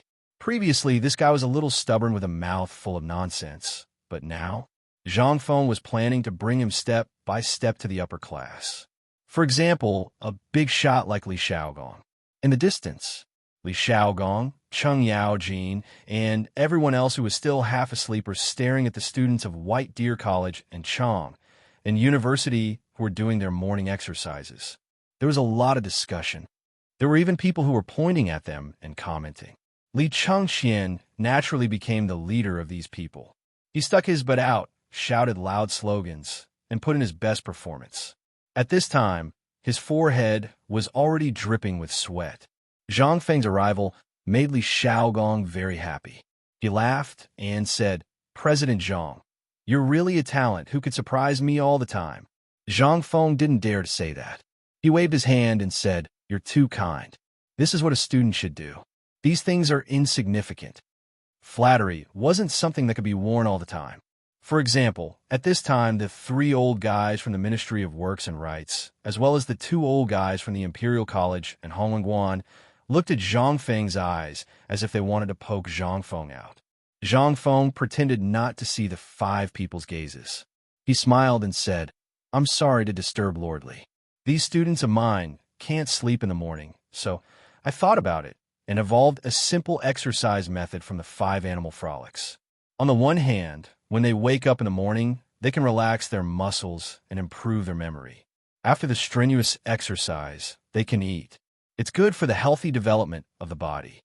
Li Xiaogong stroked his beard and said with a smile, "Is this some medicine from your academy?" Yes. This is it.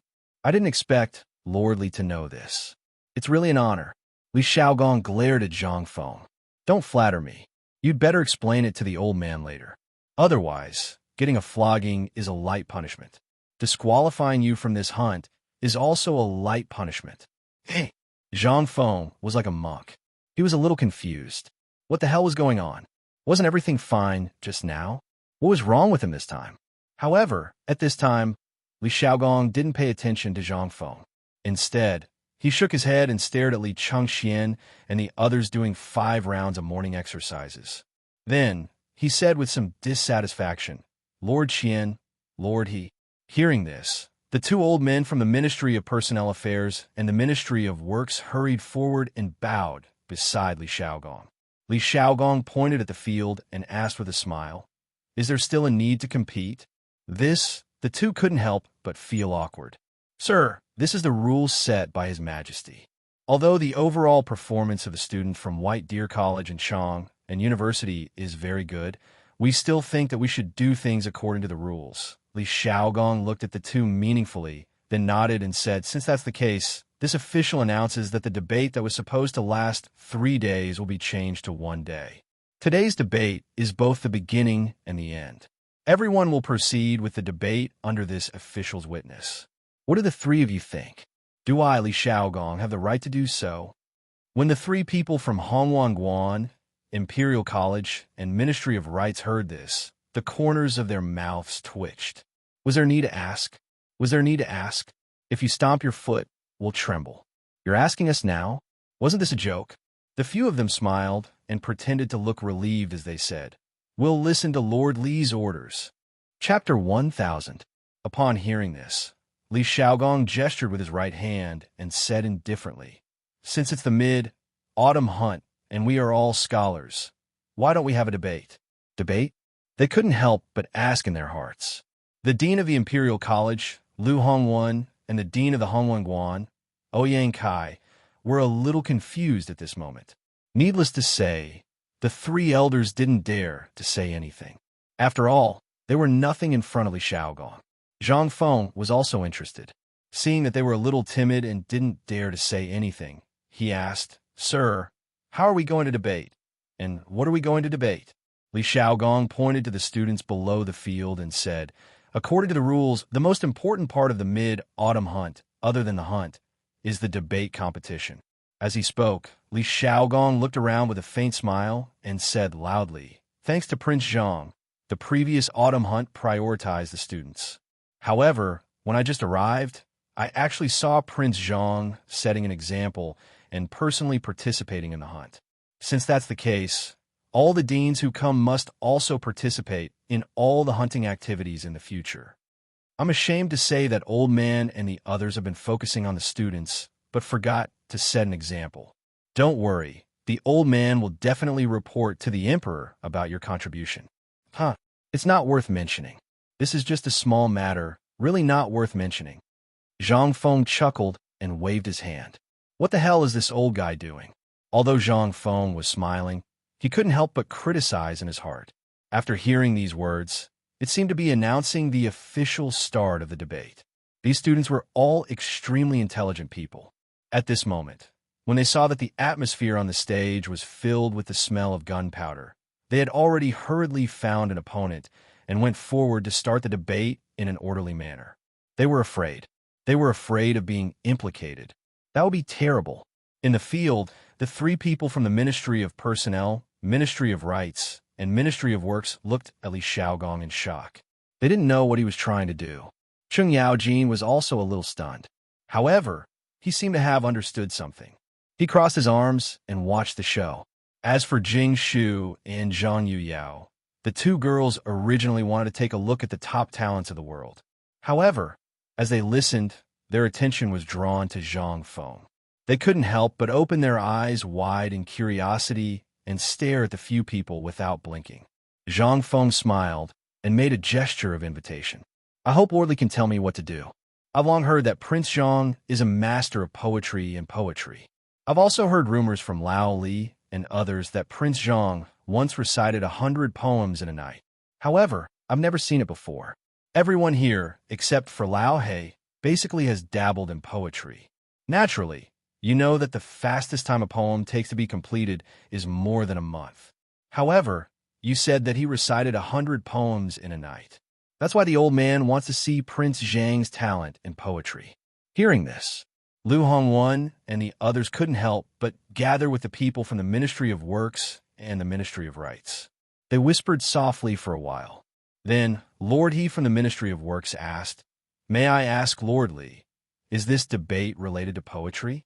However, you also know that Prince Zhang has a reputation in poetry. Isn't this a little inappropriate?" Zhang Feng's reputation was out there. At this time, if Li Xiaogong arranged it this way, it would definitely be inappropriate. That was definitely not appropriate. This was simply prepared for Zhang Feng. However, the few of them thought about it again and figured out something different. Although Zhang Feng's poems were very popular, no one had really seen them or heard of those 100 poems. They had only heard bits and pieces of Zhang Feng's poems. Although everyone wanted to see it for themselves, what was this? This was the Mid-Autumn Hunt. Moreover, it was hosted by the Minister of Personnel Li Xiaogong. What did this mean? The people were not fools. They definitely knew that this was obviously biased towards Zhang Feng. Therefore, at this time, they wanted to prevaricate.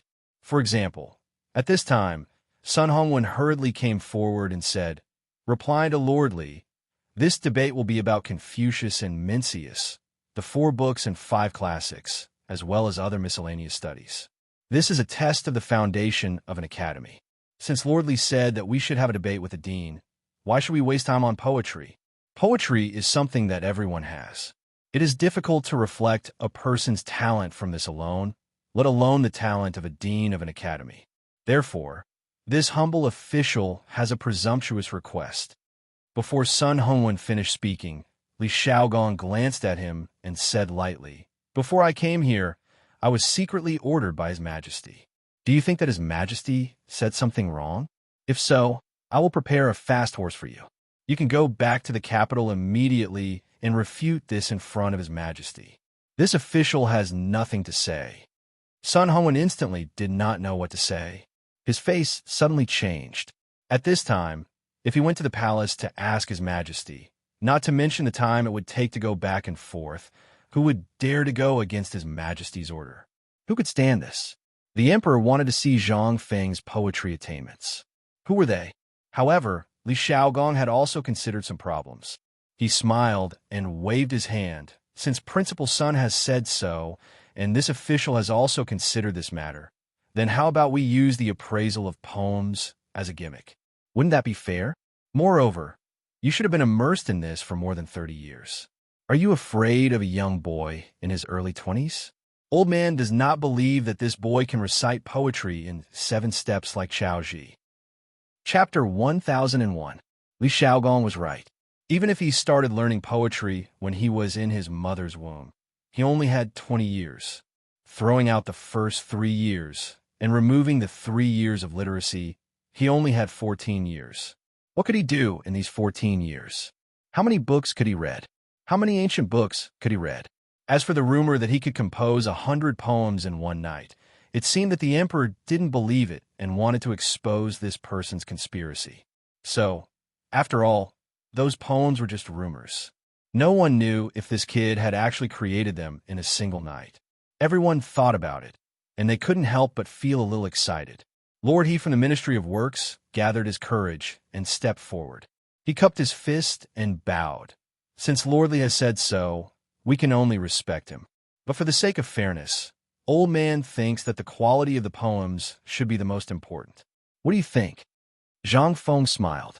He didn't know what Li Xiaogong was up to, but after listening to Zhang Feng, he realized something.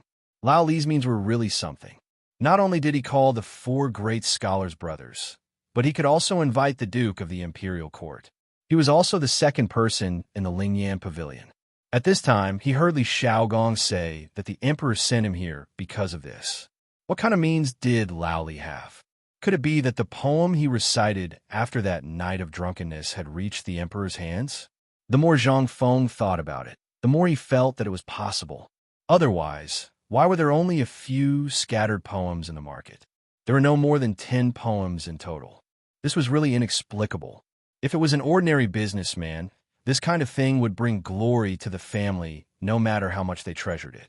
Even if they wanted to hide it, it couldn't be hidden. However, Lao Li actually kept his secret.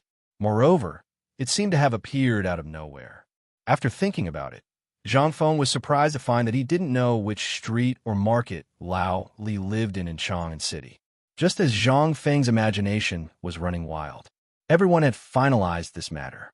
Li Xiaogong held his stomach and looked at Zhang Feng meaningfully. He asked, "President Zhang, what do you think of this arrangement?" Zhang Feng was a little speechless, but he also knew that this was helping him. He hurriedly smiled and said, "Just listen to Lord Li. I will definitely obey." "That's good. In that case, come." Li Xiaogong waved his hand faintly. In an instant, several servants hurried forward and knelt in front of Li Xiaogong. Li Xiaogong ordered faintly, "Prepare the banquet and music." After that, Li Xiaogong took the lead and went in another direction. Cheng Yaojin looked at Zhang Feng and winked. His meaning was self-evident.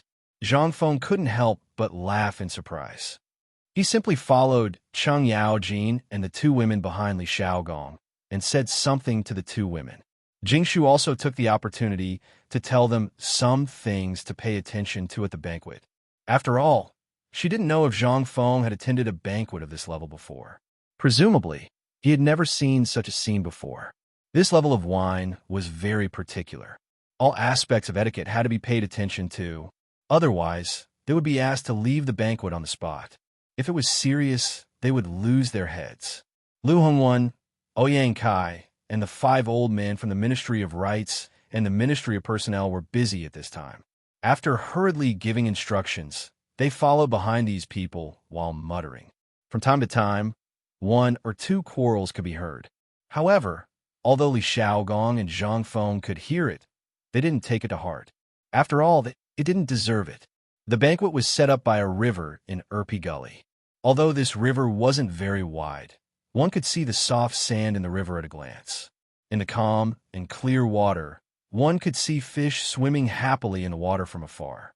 Zhang Feng estimated that the deepest part of this river was only around the calf. In this river, there were already 7 tables set up at this time. 2 of them were on the beach at the top. Obviously, these are the seats of Li Xiaogong and Cheng Yaojin. Below these 2 tables were 3 more tables. Obviously, these are the seats of Zhang Feng, Lu Hongwen, and Ouyang Kai. Downstream, 3 tables were arranged side by side. Needless to say, these were the seats of the officials of the 3 ministries. At this time, there were all kinds of seasonal fruits and wine placed on the tables. The slightly turbid grape wine in the cup faintly emitted a trace of demonic light. Although it was autumn, the maple leaves swayed in the wind and spun, leisurely falling on the surface of the river and the tables. This scene was somewhat poetic. There was a trickle of water below and maple leaves above. It looked somewhat elegant. Zhang Feng didn't expect that Li Xiaogong, who was born in the martial arts world, could be so elegant after he got off the horse and pacified the world. A group of singers were playing something on the shore. Zhang Feng's sharp senses even discovered that in front of this group of singers, there was also a table on a carpet on the beach. However, at this time, there was an incense burner and a guzheng on the table. 2 female servant girls, holding an incense burner and a round fan, stood charmingly next to the table. It was unknown who they were waiting for to arrive. Zhang Feng took a deep look at Jingshu. After seeing that there was nothing wrong with her, he went to the beach with the others. It was rare for Zhang Feng to have some interest.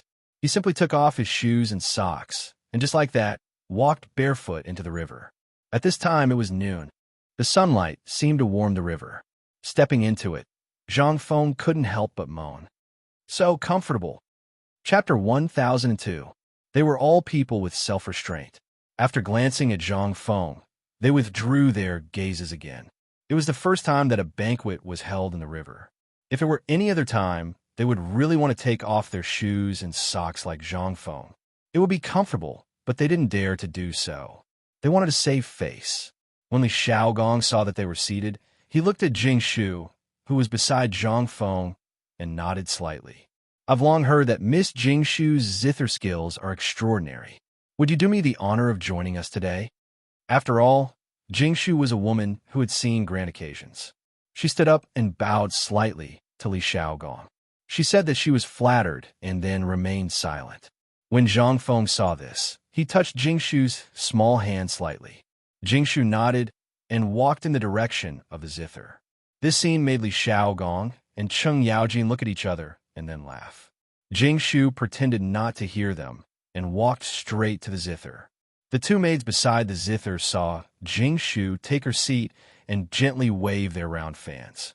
They looked so beautiful and set off Jing Shu's otherworldly aura. After the zither sounded, Li Xiaogong looked at everyone indifferently. In that case, let's start today.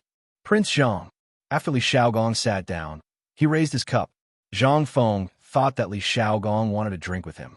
He hurriedly raised his cup, only to find that Li Xiaogong had already put the cup on the table and seemed to be resting with his eyes closed. Zhang Feng was slightly stunned. He saw that the two people opposite him, as well as the three people from the Ministry of Works and Rights, were covering their mouths and snickering. Cheng Yaojing coughed and made a gesture of reciting a poem. Zhang Feng was speechless. Damn it, let Lao Tzu compose a poem. You're a man with a military background. Why are you pretending to be noble and virtuous here? Seeing this, Zhang Feng was slightly unhappy. He lazily clasped his hands to Li Xiaogong. In reply to Lord Li, I only know some sour sentences. How dare I embarrass myself in front of Lord Li and the two presidents? As soon as these words came out, several people instantly looked at Li Xiaogong. Only then did they understand that they wanted to give this guy a chance to stand out. Did they want to use their hands to help Zhang Feng? Did they want to use their hands to prove Zhang Feng's reputation? They were not fools. Of course, they knew that on the 15th of August, on the night of the Mid-Autumn Festival, Zhang Feng would become a great Confucian scholar at the Mid-Autumn Festival Poetry Meet. This poetry meet was organized by the 4 great Confucian scholars for Zhang Feng. If this guy could become famous at the poetry meet, his reputation as a great Confucian would be confirmed. This was something that no one wanted to see. Once Zhang Feng became a great Confucian scholar, the Imperial College and Hongguan would have nothing to do with the 4 great academies in Chang'an City. After all, at this time, White Deer College already had the 4 great Confucian scholars. Although they were just sitting there, it was already a golden signboard. During this period, White Deer College did not charge tuition. It attracted poor students who lined up from Chang and City to the foot of the barren mountain every day. If this, Lu Hongwan and Ouyang Kai did not even dare to think about it.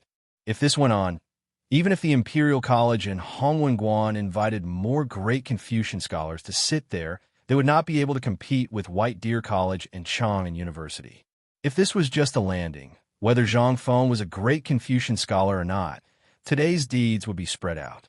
The titles of the chairman of the 2 great academies and the youngest intuition in the Tang dynasty would be thrown everywhere. By then, the 2 great academies in Chang'an City would have no chance to stand out. After all, Zhang Feng's name was famous in China during this period. It even caused a series of incidents in the Turks, Tubo, and other countries. This guy's poem, Bringing in the Wine, was famous in Chang'an City for a period of time. At least for more than a month, this poem was praised in the streets and alleys. It was even regarded as a work of God. However, this guy rarely wrote poems and came up with other new tricks, which gradually faded away. However, as long as someone mentioned it, they would instantly think of this poem and Zhang Feng. At this time, how could the 3 people from the Ministry of Works and Rights not see that Li Xiaogong was biased toward Zhang Feng?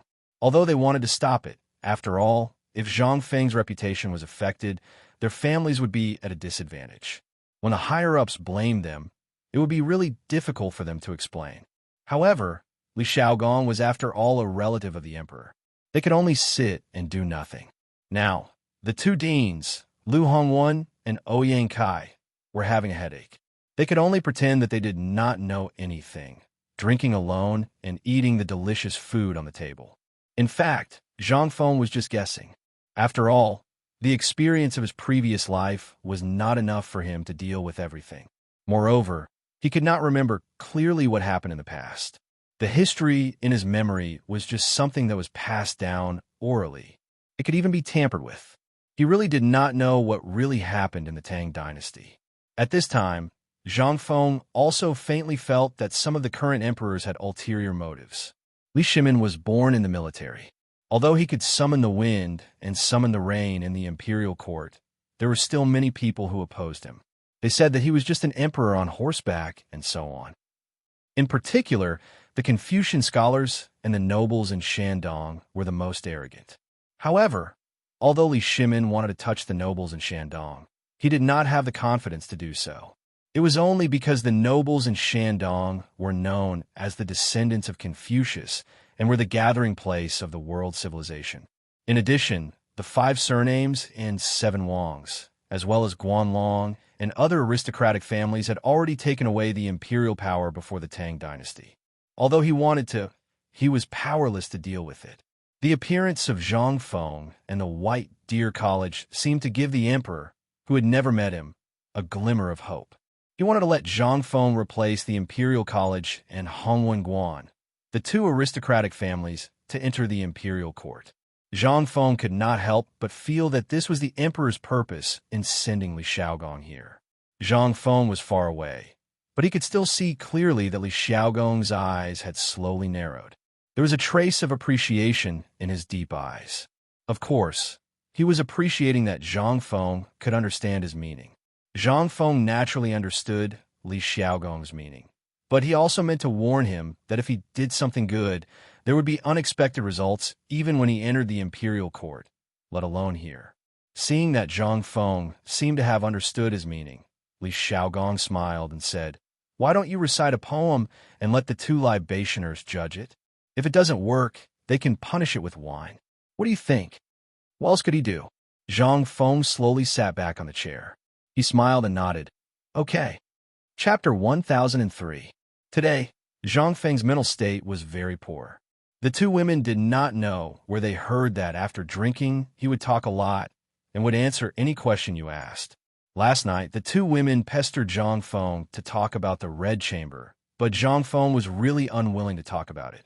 After all, that thing consumed too much energy, and now he had something important to do. The 2 women were also clever and directly got Zhang Feng drunk. It was unknown which big mouth told the 2 women this trick. After getting drunk, Zhang Feng's poetic way of passing the time, in one breath, he talked from Sushur to dawn. If it were not for the severe headache and swelling in his head, coupled with the fact that he really could not hold in his urine, Zhang Feng might still be lying on the bed at this time. Until now, Zhang Feng's head was still somewhat groggy. At this time, the warm water from the soles of his feet washed the soft sand, flowing between the soles of his feet. A burst of comfortable and numb feeling made Zhang Feng somewhat drowsy. In order to not be sleepy here, Zhang Yuyao reluctantly picked up the wine that Zhang Yuyao poured for him and drank it to the brim. He smacked his lips and frowned. Lu Hongwan, Ouyang Kai, and the others all knew some of Zhang Feng's methods. At this time, they were all looking at Zhang Feng, frowning and silently calculating for him about the time it took to brew a cup of tea. The originally abnormally sleepy Zhang Feng simply laid his whole body in the river, allowing the river water to flow between his cheeks and hair. He even faintly felt a few small fish slap his cheeks a few times. After a little sober, Zhang Feng sat up and stretched out his hand. Zhang Yuyao was very sensitive to this kind of thing. Changing to a large bowl, he filled it to the brim with wine for Zhang Feng. Zhang Feng frowned slightly, but still raised his head and drank the entire bowl. Closing his eyes for a moment, he opened his lips slightly and sang with his eyes slightly narrowed. Wine and song. Life is short, like the morning dew. The passing days are bitter. My heart is for you, I sing. Until now, I have a guest, the drum and the flute. The moon is clear. When will it retreat? The banquet is full of perseverance. The heart is full of gratitude. The moon and the stars are sparse. The crow flies south, circling the tree 3 times. Which branch can lean against the mountain? Not tired of the high sea, not tired of the deep sea. The Duke of Zhou's nourishment, the whole world is in my heart. Just like how Zhang Feng pretended to be pretentious with the poem, the moment the poem came out, even the musician who was playing the music stopped playing.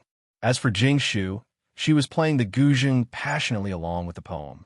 The poetic quality of the poem, coupled with the zither music, caused the artistic conception of the poem to explode to the extreme. Li Xiaogong couldn't help but be slightly stunned. This poem was Cao Cao's masterpiece when he was at his peak. Zhang Feng slightly edited a few lines and added some things himself. Cao Cao existed in this world. Zhang Feng had seen him in the ancient books of White Deer College, but there weren't many of Cao Cao's poems that had been passed down. For example, the poem that Zhang Feng sang just now was one of those poems that had never appeared. Zhang Feng's action could be considered to have filled the gap in this world. In order to respond to the current situation where the whole world was united, and even more so for Li Shaogong to bring this poem to the emperor. The most wonderful thing was that the line in the poem, "The Duke of Zhou spat out some negative points," actually existed in this world. Moreover, this Duke of Zhou wasn't a disciple of the emperor, but a real emperor. Therefore, Zhang Feng dared to recite it in a dignified manner. After a long time, other than the beautiful river water, the chirping of insects and birds, and the sound of falling maple leaves, there was only the sound of Jingshu's guzheng. Good poem. It's really a peerless poem in the world. Li Shaogong exclaimed and raised his cup. Prince Zhang really lives up to his reputation. He can actually recite such a peerless masterpiece so casually. He's really a role model for our generation to learn from. After that, Li Shaogong drank a cup of wine. Cheng Yaojin also hurriedly echoed, "Although I'm a bore and don't know any bullshit poems, this poem makes me feel good." Good poem. It's definitely a good poem. Lu Hongwen and Ouyang Kai from the Imperial College opposite them remained unchanged. After all, there were also people who had experienced great storms and had read countless poems. Basically, every day, they would encounter poems passed to them by students or addresses. The reason why they could stand out from many people and sit in the important positions of the Imperial College and the Chancellor of Hongwen, which were selected by the country for talents, was partly because they were born in the gentry family, and more importantly, because of their talent and learning. Lu Hongwen sighed softly and said, "Good poem. It's really a good poem that doesn't appear in the world." While speaking, he picked up a few pieces of vegetables from the plate with chopsticks and put them into his mouth while drinking wine. He said, "However, although the artistic conception of this poem is a little intermittent, the original meaning of the poem is only one. Although there are some interruptions, it doesn't hurt the general idea. The poem is the meaning. Quality is the most important. I didn't expect that Prince Zhang could recite such a good poem in such a short time at such a young age. It's really a blessing for the Tang dynasty." Zhang Feng didn't understand the meaning of this person.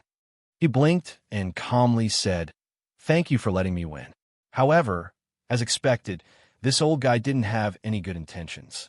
After this old guy drank a cup of wine, he got up drunkenly and clasped his hands to Li Shaogong.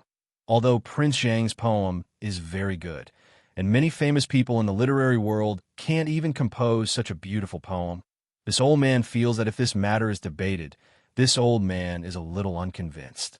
If Prince Zhang can compose a poem based on our current situation, then we can be considered to be convinced. Ouyang Kai, Lord He, and Lord Qian heard this and nodded repeatedly to express their agreement. Li Shaogong heard this and smiled slightly, but didn't say anything. Instead, he looked at Zhang Feng and asked with a smile, "Prince Zhang, what do you think?" Chapter 1004.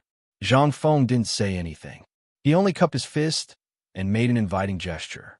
Although the crowd didn't understand what Zhang Feng's gesture meant, the general meaning was clear.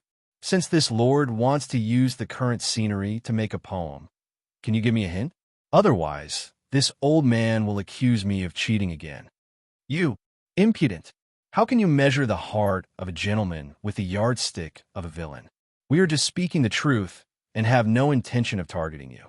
Could it be that Prince Zhang is angry out of humiliation? Zhang Feng looked at the two of them with a fake smile and didn't say anything. Instead, he turned to look at Lord He and Lord Qian from the Ministry of Works and Rights and said, "If that's the case, why don't we ask Lord Qian, Lord He, and this lord to give me a hint based on the current situation? If I can make a poem of the same quality as the one you just made, what will you say? If I can't, what will you say?" This was simply the heavens helping me. When the three of them heard this, their eyes flashed with joy. "Since you want to die, Then the old man and the other two will fulfill your wish." Lordy smiled and said, "What does Lord Li think?" The three of them were smart. They knew that Zhang Feng was digging a hole for them, so they threw the hole to Li Xiaogong. Li Xiaogong also didn't know what Zhang Feng was up to. He nodded calmly and said, "Just do as I say." Lord He and Lord Qian looked at each other and smiled. Lord He then looked around and said, "It's autumn now. There are maple leaves, flowing water, and the sound of zither. Why don't Prince Zhang recite a poem based on this beautiful scenery?" If Prince Zhang can make a poem similar to the one just now, we are willing to respectfully address Prince Zhang as Sir. What do you think? If Prince Zhang can't do it, he just needs to drink a cup of wine. What do you think? Yes. Zhang Feng nodded faintly. His eyes swept across the faces of these people one by one. He could not help but sneer in his heart. If it was an ordinary person, they would have some stage fright at this time. But was Zhang Feng an ordinary person? As a young man of the 21st century, he was also a top liberal arts student. Poems and songs could be recited at the drop of a hat. Zhang Feng thought for a while and finally decided to use the poem by the poet sage Du Fu, Qiuxing 8 Poems 1. On the one hand, Shaolin's wild elder Du Fu's reputation was there for all to see. Moreover, this poem was more appropriate for the current situation. Zhang Feng brewed his wine for a while. With one hand holding the wine pot, he faced upwards and let the breeze caress his cheeks. After a while, Zhang Feng slowly recited, "Dew withers and injures the maple forest. Clouds and rosy clouds disappear. The waves in the river surge to the sky. Plug in the wind and clouds, the earth is e'en. From chrysanthemums, tears are shed. A lonely boat connects to the heart of the hometown. Cold clothes are everywhere. Chang and city is anxious at dusk." The poet sage Du Fu was the poet that Zhang Feng admired the most. Who said that? Li Bai seemed to be more famous. However, regarding the understanding of events, everyone had their own preferences. Zhang Feng was biased towards the poet sage Du Fu. It was not because of anything else, but because he liked it. At this time, after Zhang Feng's poem, the entire scene fell into a short silence. It was indeed silent. This was the effect that Zhang Feng wanted. The previous poem was pieced together by himself. Then what about this poem? If you dare to tell Lao Tzu that this poem was pieced together by others, Lao Tzu would really fight you with a knife. No, I'll fight you with a Mitsubishi Army knife. If you really can't do it, find me a F*** poem that is the same as this one. Moreover, this poem was suitable for Zhang Feng at this time. Zhang Feng did not like this kind of scheming. Ever since they came to Erpi Ridge, Zhang Feng had his own difficulties, even though he brought the two girls to tour the mountains and rivers every day. Being a stranger in a foreign land was the most appropriate way to describe Zhang Feng at this time. The annual Mid-Autumn Festival was coming soon. However, this year, Zhang Feng had to spend his time in the Tang dynasty of this parallel world. Although he was doing well at this time, he was after all a 20-year-old soul. Just like the meaning of the last sentence in the poem, it was time to add winter clothes. In Chang, in city, the topic of winter clothes could be seen everywhere. Gradually, the topic of winter clothes was on everyone's lips. What about Zhang Feng?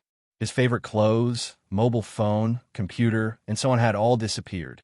Instead, he was tossing and turning in this world. Even though he was wearing gorgeous clothes, he still felt a little cold, unable to make him feel a little warm. Even though he had two beautiful women by his side, including Yu, who was comparable to the top beauty of the later generations, he still couldn't let go of the future. Yes, at this moment, Zhang Feng was homesick, very, very homesick. At this moment, the ones who were the most shocked were the few people present. This poem was really too wonderful. Everyone had a different understanding of it. Therefore, at this time, everyone was silent. Even Jingshu stopped playing the guzheng at this time. She lowered her head with tears in her eyes, and her shoulders were trembling slightly. Zhang Feng put his hands behind his back. His cheeks were red. Standing in the water, he stared at the two people from the Imperial College and the Hongwen Guan. He did not have any special feelings for the two of them. He just did not like their behavior. Even then, Lu Xun's expectations and optimism were still in the Shandong aristocratic family. Zhang Feng was no different from competing with them for something. Zhang Feng wanted very simple, that was, to live the life he wanted. Chapter 1005. But in reality, Zhang Feng didn't take the initiative to provoke these people, but these people wanted to compare themselves with Zhang Feng. At this moment, Cheng Yaojin stared coldly at Lu Hongwen and Ouyang Kai and said, "Earlier, old man heard someone mention the mid-autumn hunt in Chang'an City. Originally, old man didn't want to get involved in this matter. After all, I believe that Zhang Feng can deal with this matter. However, old man really can't stand the way some people are doing things. This mid-autumn hunt is supposed to be passed on to the deans of the various academies 1 month before the start of the mid-autumn hunt. Why did it only reach Zhang Feng a few days before the start of the mid-autumn hunt? Do you think that Zhang Feng is easy to bully?" While speaking, Cheng Yaojin's eyes flashed with a cold light as he stared at the 3 people from the Ministry of Works and Rights. The 3 of them suddenly trembled. Only then did they remember that this was Cheng Yaojin, the great devil of chaos. If they provoked him and this person killed them here, they would die in vain. A thin layer of cold sweat involuntarily appeared on the faces of the 5 people. At this moment, Cheng Yaojin's words were somewhat inappropriate, especially in such a delicate situation. It seemed abnormally unreasonable. This meant that the matter between Zhang Feng and the Imperial College's Hongguan and the Ministry of Works and Rights was officially out in the open. Although everyone knew that there was a problem, there was still room for reconciliation if they didn't fall out. But now, there was still no room for reconciliation. When Lord He of the Ministry of Works heard this, he looked slightly displeased. He looked at Cheng Yaojin and said, "There are indeed some aspects of this matter that are lacking in consideration, but we are just following the rules. Logically speaking, Chang'an University and White Deer College are not qualified to participate in this year's mid-autumn hunt. It's only because of Prince Zhang's previous actions of providing relief to the disaster victims that we decided to inform you at the last minute that Prince Zhang will participate in this year's Prince Zhang. This is all recorded in the laws of the Tang Dynasty. If you feel that it's inappropriate, you can report us to Lord Li. But Lord Li, you should be clear about this matter." Lord Qian of the Ministry of Appointments secretly glanced at Li Shaogong. When he saw that Li Shaogong didn't say anything, he mustered up his courage and said, "That's right. Lord Yi is right about this matter. The laws of the Ministry of Appointments clearly state that academies that have been established for less than a year are not qualified to participate in the mid-autumn hunt. On one hand, it's because the academy has just been established and many things haven't been sorted out properly.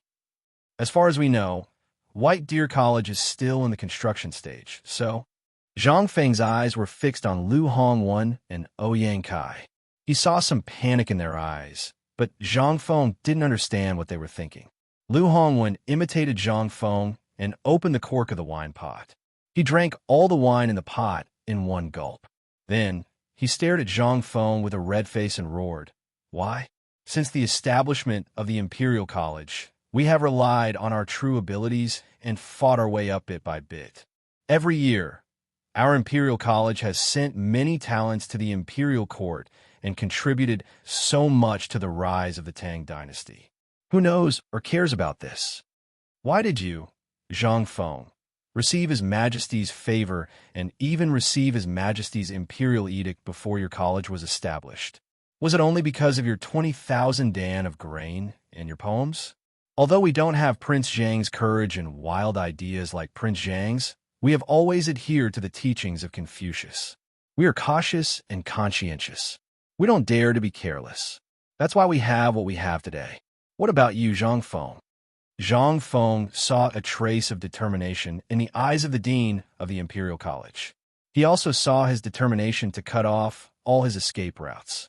Zhang Feng suddenly felt a jolt in his heart. He felt some kind of danger that he hadn't been aware of before was slowly approaching him. He couldn't help but feel a little tipsy. He suddenly turned around and stood up. His eyes were searching for something in the bushes by the river. Sure enough, after a while, the bushes on the other side of the river swayed slightly.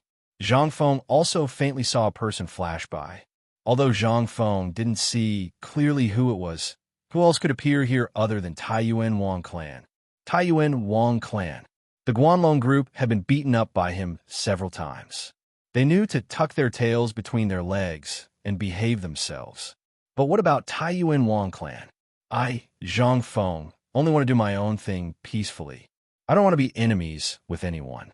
But you, Wang clan, have to be the first to stand out and compete with me. Since that's the case, I, Zhang Feng, have a grudge with you. The debate ended in a hurry. It ended in a hurry, just like how it started in a hurry. It was mainly because of the appearance of this mysterious person that the conflict between Zhang Feng and Hongwen Imperial College was temporarily put aside. The result was self-evident. Cheng Yaojin's words, the Imperial College, Hongwen words, and the sudden appearance of this person. This made Li Xiaogong extremely angry. The result was no longer important. What was important was that they had already shed all pretense of cordiality. Since they had shed all pretense of cordiality, they naturally had to find the real culprit behind the scenes. Although Hongwen and Imperial College were basically controlled by those big families at this time, they were still important institutions of the country. So under normal circumstances, they wouldn't touch them if they could. But the person who popped up was indeed a perfect scapegoat for these guys. With Li Xiaogong's and Cheng Yaojin's tempers, how could they let him go? Chapter 1006.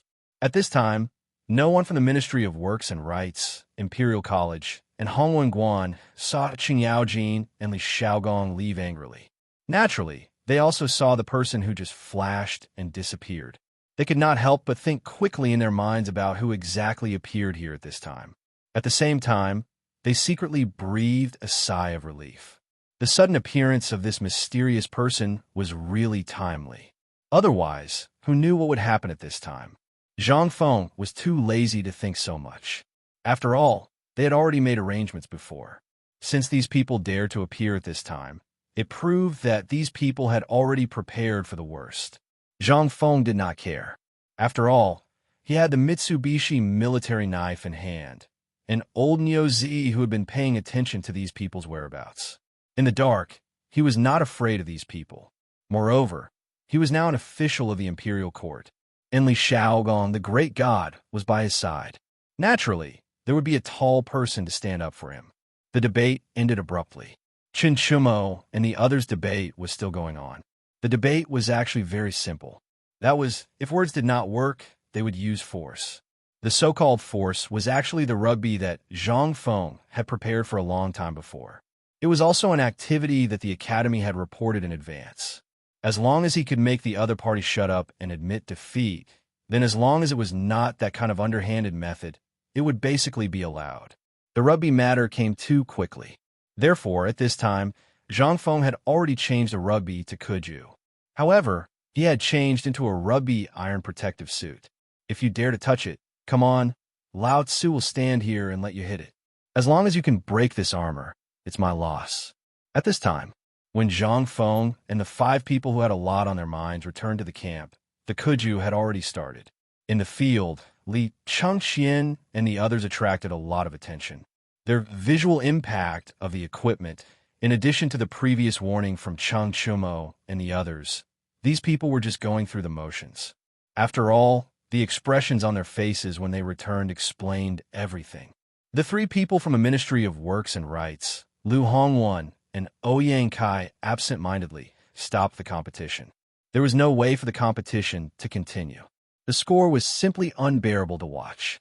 It was as if this was a one-man show for Cheng Chumo and the others. If this group of bastards continued to perform, the student from both families would probably all run away.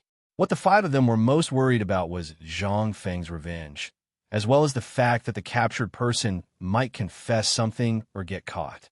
With Li Xiaogong's methods, it would be easy for them to get something out of that person's mouth. Therefore, at this moment, it would be best if they could end this as soon as possible and spread the news back. As for the result, it was no longer important.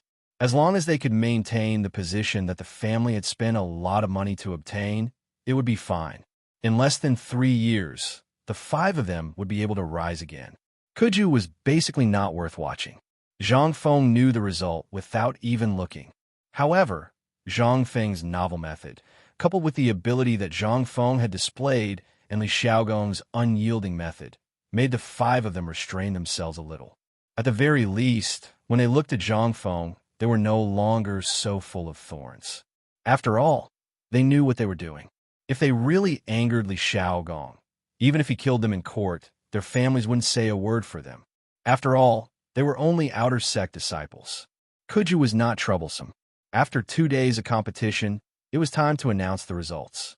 After all, it would be strange if the people from White Deer College, who were wearing protective equipment, did not win the championship. Lordy chuckled as he announced the perfect end of the mid-autumn hunt. White Deer College in Chang, and University, had won the championship. Lordy waved his hand and said, "Next, let us admire the never-before-seen rugby that Lord Zhang reported to our department." This time, it was time for the one-man show between White Deer College and Chang and University. As soon as the rugby ball was played, it instantly caused a burst of exclamations. Even the Ministry of Works, the Ministry of Rights, and the two deans joined in the discussion. They wanted to get some training methods from Zhang Feng. After all, these things were important. Once they were realized, it would be beneficial to the reputation of the academy, the reputation of the 3 departments, and the promotion in the future.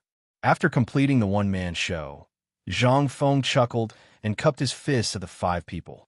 "Sirs, would the 2 deans do me the honor of visiting my Kuan Mountain? After all, Lantian County is not far from my White Deer College. It's only a day's journey." At this time, no one's mind was filled with the spectacular scene of the football game that Zhang Feng had arranged before. Seeing Zhang Feng's invitation, how could they have any reason to refuse? Even if Zhang Feng did not invite them, they would probably pester him to go up Shao Mountain to take a look. Most importantly, they wanted to see how Shao Mountain looked like. The name of the White Deer Institute had been spreading like wildfire in Chang, in city, for a month or so. Every commoner would often talk about the White Deer Institute. They were also very curious about the White Deer Institute. Previously, there had been some estrangement between the two of them, but now, Zhang Feng didn't seem to mind. Now that he had sent out another invitation, if they continued to go down, it might not be the scapegoat's turn to be unlucky, but they would be the first to suffer. Seeing that the matter was settled, Zhang Feng waved his hand and said, "Quickly return to the college and report this matter. I will accompany the 2 deans and the 3 sirs. I will be there soon." Hearing this, Cheng Chumo did not dare to delay. He snatched a horse from Li Xiaogong's subordinate and ran away. He looked at Zhang Feng and his mouth twitched. "Damn it, you should have waited for us to leave before doing such a stupid thing." How could Lao Tzu show his face now? Chapter 1007. The next morning, the sky was still dark.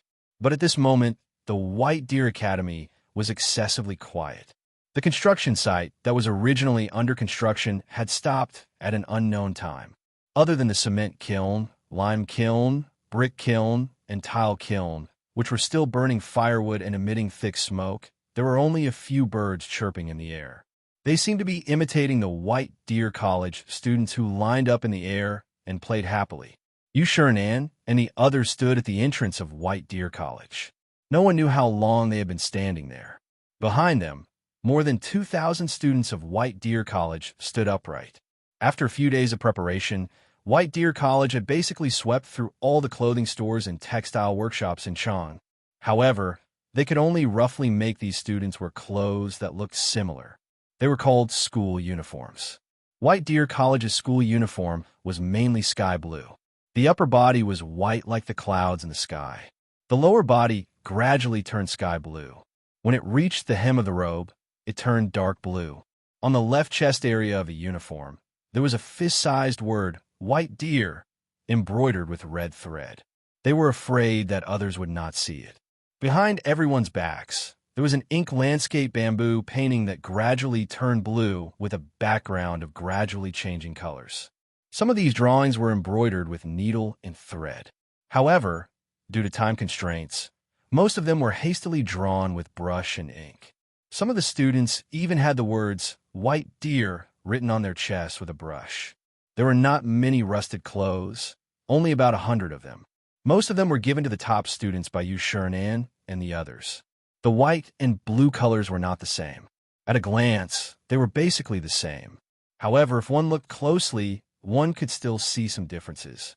However, Yu Shurinan and the others placed 100 or so people in formal uniforms at the front. Using visual errors, most people would not be able to see the difference between the beige and gray uniforms and the pure white uniforms in the front row. Even though the uniforms were made in a hurry, the students were still abnormally excited. After all, what did the uniform and the words white deer mean? It was a symbol of status. It symbolized that they were officially accepted by the college and became a part of the college. This was something that other colleges could not compare to. If they went out wearing this uniform, they would not need to spend any money to eat and stay in Chang'an City. They knew that White Deer College had properties in Chang'an City as well as various benefits. At this moment at the mountain gate, Ouyang Sun frowned slightly as he looked down the mountain. Then he looked at the students behind him and asked, "Bo Sure, why don't we let the students run first? Or do exercises early? It's early." If Feng and the others could come back, the news. Ouyang Sun was a very rule-abiding person. This time, it was the time for morning exercises. Yu Shurinan looked at the excited students behind him and frowned slightly. He waved at Ching Chumo and said, "Did you ask when they will arrive?" Ching Chumo was a little uncertain. After hesitating for a moment, he said, "Probably soon. Why don't I send someone down?" "Forget it. I'll go down and take a look myself." "Okay." Yu Shurinan nodded. Ching Chumo heard this. He hurriedly rode down the mountain. After Chumo left, Yu Shurinan waved his hand and said, "Qian Wanli." Qian Wanli, who was standing in front of the crowd, stood straight. Hearing this, he took 3 big steps forward and shouted, "Here." Yu Shurinan nodded with satisfaction and waved at him. "The morning exercises can begin." "Yes." Qian Wanli saluted and then turned 360 degrees. He shouted at the students, "Look forward. Be at ease. Attention. The 8th set of radio gymnastics starts now." In the market at the foot of the mountain. The market was very lively at this time. It was not because the morning market had started. The people here were not so diligent. After all, there was no business at this time. It took at least 2 hours to come to Shao Mountain from Chang'an City. Who would come here to buy things so early? The crowd only heard that Zhang Feng was going to bring the officials of the Ministry of Works and Rights to visit the academy, as well as the famous Imperial College and Honglingguan academies in Chang'an City. They were all going to visit White Deer College. Everyone was happy. After all, this was Zhang Feng's academy. It was a place that could compete with the Imperial College. Most of the people here had made a fortune by relying on Zhang Feng. At this time, they also thought that they were part of the academy. To them, this was something worth bragging about for the rest of their lives. If it weren't for the White Deer Institute's benevolence, most of the people here would have already starved to death. When they needed people on the mountain, they would come here to work and survive. After they were done, Zhang Feng actually gave them a batch of money according to their wishes. He even gave them a piece of land at the foot of the mountain for them to make a living. Moreover, there were no taxes here. One only needed to donate some money to the academy every year. Principal Zhang even said that it depended on the individual situation. 1 copper coin was fine, and he wouldn't mind even if it was 10,000 strings of string of coins. How could there be such a good person in the world? Boom, boom, boom. While everyone was looking forward to it, a series of rumbling sounds came from afar. Hearing the sounds, the old village chief, who was dressed like the students of White Deer College, walked to the water path that the crowd made way for. He asked, "Quick, look, is Fengzi and the others back?" "They're back. The dean is back. There are so many people with him." Hearing this, the old village chief was very excited. He hurriedly called out with his crutch, "What are you waiting for? Quick, light the firecrackers. Quick, quick, quick." Chapter 1008. Crackle, crackle. With the deafening sound of the firecrackers, everyone on the mountain and at the foot of the mountain looked at the foot of the mountain at the same time. Even in Chang'an City, Yu Qigong and the others in the Chang and military camp could hear the sound of the firecrackers. "Quick, the dean is back. Do you remember how he taught you to stand in line?" Yu Shurinan waved his hand when he heard the firecrackers at the foot of the mountain. "Yes, More than 2,000 students who had just finished their morning exercises shouted in unison. If someone did not know, they would think that this was not the academy, but the military camp at the foot of the mountain. No, they were standing even more upright than the ones in the military camp. Qian Wanli was very excited. At this time, Chen Tiniu and the others were not on the mountain, so this difficult task fell on him. For example, he was responsible for the daily running exercises and so on. Now that he heard that the dean was coming back, and that he was coming back with the people from the Ministry of Works and Rights, what was this? This was the time to bring honor to the academy, and the 2,000 students that he was leading were the foundation of the academy. If something were to happen here, then even if he, Qian Wanli, was chopped into pieces, he would not be able to make up for the loss. They're here. Mr. Bosher, they're all here. Hearing this, Yu Shirenan and the others subconsciously tidied up their wrinkled clothes, and even took out a peachwood comb and a bronze mirror to tidy up their appearance. After tidying up, Yu Shirenan and the others pondered for a while. At this time, it was not appropriate for them to wait at the mountain gate. After all, there were great Confucians, and those people, although having official titles, had to salute them when they saw them. At this time, that's not right. Yu Shirenan punched his palm with his right fist, looked behind him, and then looked at the foot of the mountain and said, "Qian Wanli, tell everyone to go to the school field and wait." "Is everything ready?" "Mr. Bosher, everything is ready. Just wait for the dean to come back." "Good. Go." Hearing this, Qian Wanli performed a modern standard military salute. Then, using the hand signals of the traffic police, he directed the groups of students to follow him in an orderly manner. They jogged all the way to the field. The playground was naturally the huge basketball court between the teaching building and the dormitory area of the academy. That place was too big. It didn't feel crowded at all, even though there were more than 2,000 people standing there. Below the teaching building of White Deer College, 3 statues were being dealt with. In the middle was a statue of Confucius, and on both sides were statues of Mencius and Lao Tzu. In the middle of the square, there was an open book carved with the disciple rules engraved on it. On the side of the stone carving was the handwriting of the 4 deans of White Deer College. It was called meticulous calligraphy. This was the first time they had seen such characters. However, they had heard from Zhang Feng that these characters were simplified Chinese characters, which were more concise and clear. As for the actions of Qian Wanli and the others, was there even a need to mention it? They were all the products of Zhang Feng's training. Gloriously, it was said that this would help with the management of military-style teaching. In the beginning, everyone was so happy that they wanted to die. This was especially so when Zhang Feng left the academy to participate in the mid-autumn hunt. Almost the entire academy did nothing but focus on training these characters. In the past 7 days, the results were obvious. At the very least, those who objected had shut their mouths. It seemed that even Mr. Xian Ben, who loved to nitpick, was full of praise for this method. At this moment, below the 3 statues of the teaching building, there was a high platform made of cement and bricks. On the high platform, fruits, tea, and other items had already been placed. After Yu Shirenan and the others sat down, Ouyang Sun frowned when he saw the basketball racks. He wanted to say something, but in the end, he kept his mouth shut. There was a reason why they had to choose this place out of all the other places.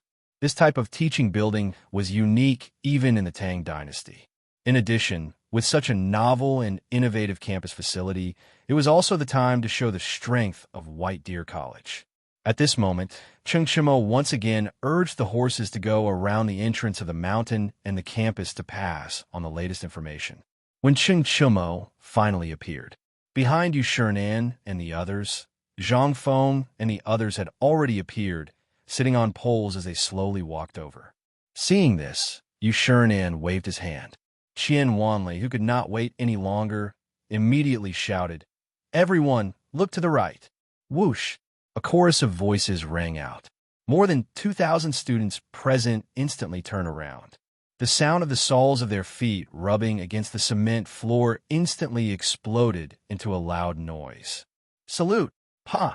At this moment, looking at the students of White Deer College standing upright and thinking of the strange actions of the White Deer College students during the Mid-Autumn Hunt. Everyone who came to visit was stunned by this spectacular scene. Chapter 1009. Lu Hongwen finally regained his senses after much difficulty. Looking at the movements of more than 2,000 students, including the movements of raising their hands and placing them at the corners of their eyes and eyebrows, and the fact that they were all of similar height, he could not help but feel a little shocked. Thinking about it, as the top institution of learning in the Tang Dynasty, how many students did the Imperial College have? Putting aside the fact that these more than 2,000 people were trained for a short period of time, just this feat alone was enough to make people admire them.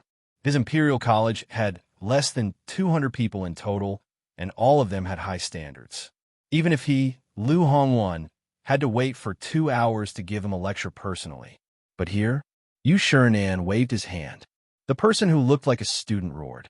These people all made the same choice at the same time. What the hell? It was simply Zhang Feng smiled slightly and gestured for the sedan bearers to lower the poles. He returned a military salute to Qian Wanli and shouted loudly, "Students, you've worked hard. Teacher, you've worked hard. You've served the people." Zhang Feng was very satisfied. When he left, he was really not sure if this military-style teaching could achieve any results by the time he returned. Therefore, when he returned to the academy, he asked Shun Tiniu to report to the academy first. But who would have thought that it would really look like a real thing? Qian Wanli was so excited that the corners of his mouth were trembling. He was so emotional that tears were flashing in his eyes. He shouted somewhat hoarsely, "All the students and teachers, a total of 2,731 people, are all present. Teacher, please inspect them." "Good." Zhang Feng nodded. Then, he turned around and looked at the shocked faces of the few people. He coughed, smiled, and made a gesture of invitation. He said, "Lord Qian, Lord He, Lord Sun, Dean Liu, and Dean Ouyang, would you do me the honor of giving us a lecture?" It was only at this point that the 5 people reacted. Lecture? Wasn't this F*** nonsense? Was there a need for a lecture? This brat was clearly putting on a show for them. Ahem, President Zhang, you are really good at educating people. Lordy laughed and said again, "These 2,000 people must have been trained since the opening of the mountain gate, right? I didn't expect that President Zhang not only created such a miraculous dish like braised meat with white paper, but also managed the academy so well." No, Lord He, you're wrong." Zhang Feng sighed and said, "Actually, I only taught a few disciples when I had nothing to do. This kid is called Qian Wanli. He used to be very mischievous, and I have a bad temper. After 3 days of teaching, I didn't expect him to teach the whole school during the few days I went to participate in the Mid-Autumn Hunt." Puff. Hearing this, Lordy almost spat out a mouthful of blood. In the next few days? More than 2,000 people? Damn you, do you think you're God? It was less than 10 days. Even if you didn't eat or sleep, you couldn't have reached such a level, right? Lord He smiled reluctantly. His hand behind his back turned to the people behind him for help for a moment, but no one came forward to answer him. He had to pretend to be stupid and laughed. "President Zhang is really good at running the academy. We really need to learn from you." Seeing that things were almost done, Zhang Feng made a gesture of invitation and said, "Very good. We can start the morning exercises." "Yes."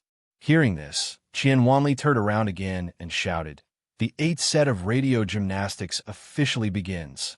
Stretching 1, 2, 3 for 2, 2, 3 for..." At this time, Ouyang Kai and the others' eyes were fixed. Looking at the spectacular thing that they had never seen before, they hurriedly asked, "President Zhang, this is the 8th set of radio gymnastics. You know my philosophy of running the school. This thing is actually a kind of magic that evolved from the 5 animal frolics to strengthen the body."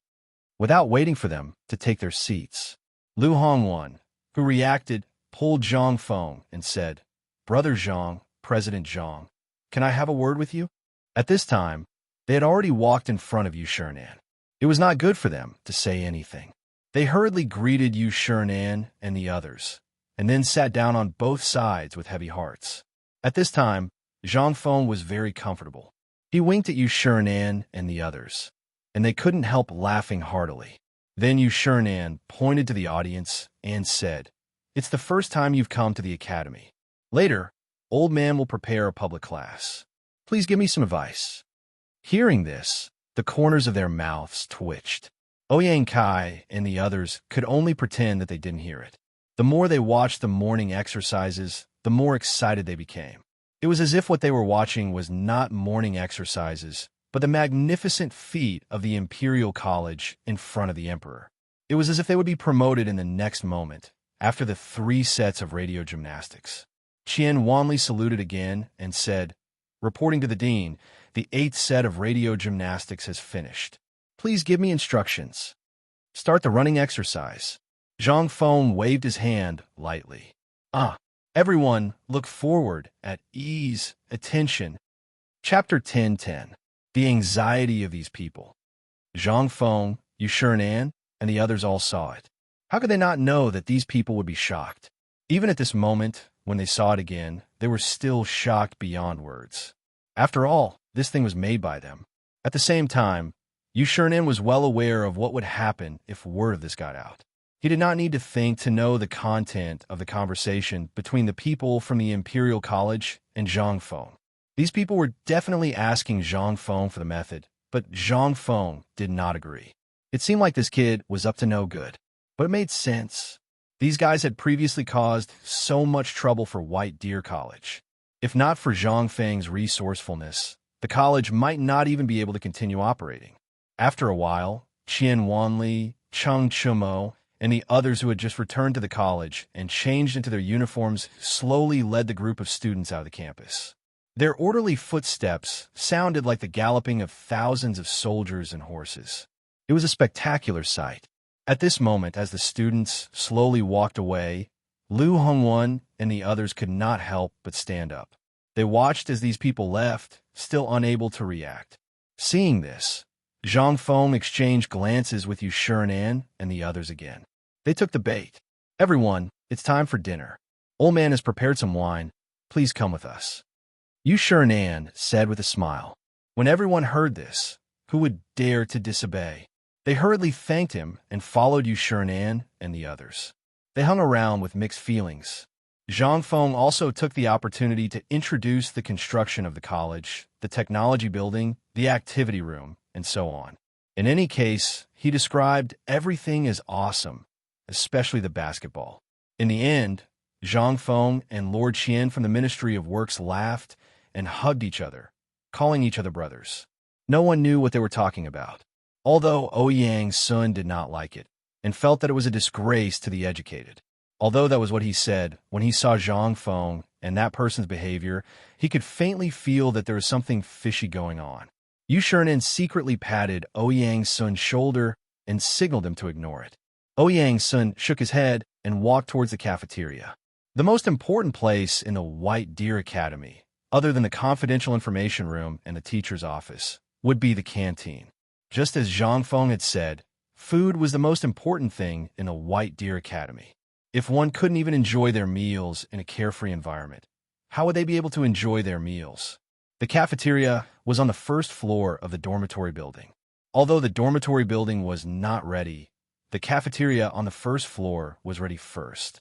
After all, they had eaten outdoor meals for more than a month. The students on the mountain complained incessantly. The newly built cafeteria was designed according to the university cafeteria of the 21st century. It was divided into 2 floors. The first floor was for students, but the second floor was awesome. There were stir-fried dishes and small private rooms. You could receive guests here on a daily basis. Even if you were a student, as long as you had a meal ticket issued by the college, you could come here to spend money. As for money, sorry, we won't accept it. I don't know. At this moment, in a private room on the second floor, a dazzling array of specialty products were piled up on the table.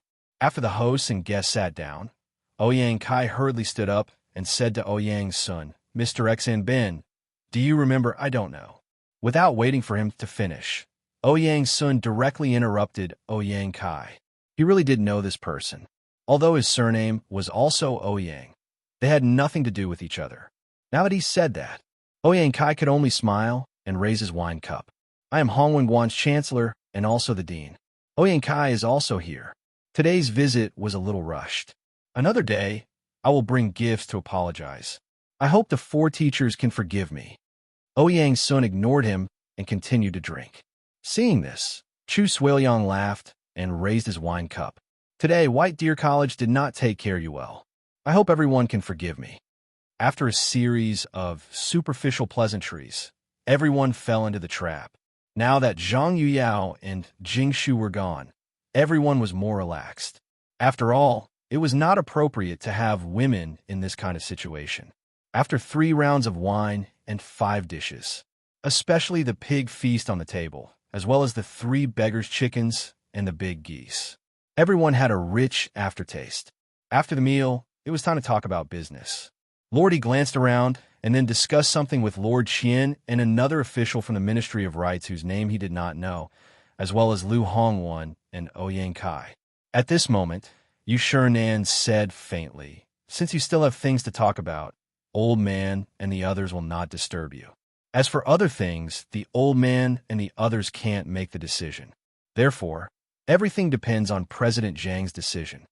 While speaking, Yu Shinan and the others slowly walked out of the private room with their hands behind their backs. Until now, Ouyang Kai and the others were completely relaxed. They looked at each other and raised their wine glasses, saying, "President Zhang, Brother Zhang, we don't know each other until we fight. Now there are only 4 academies in Chang and City.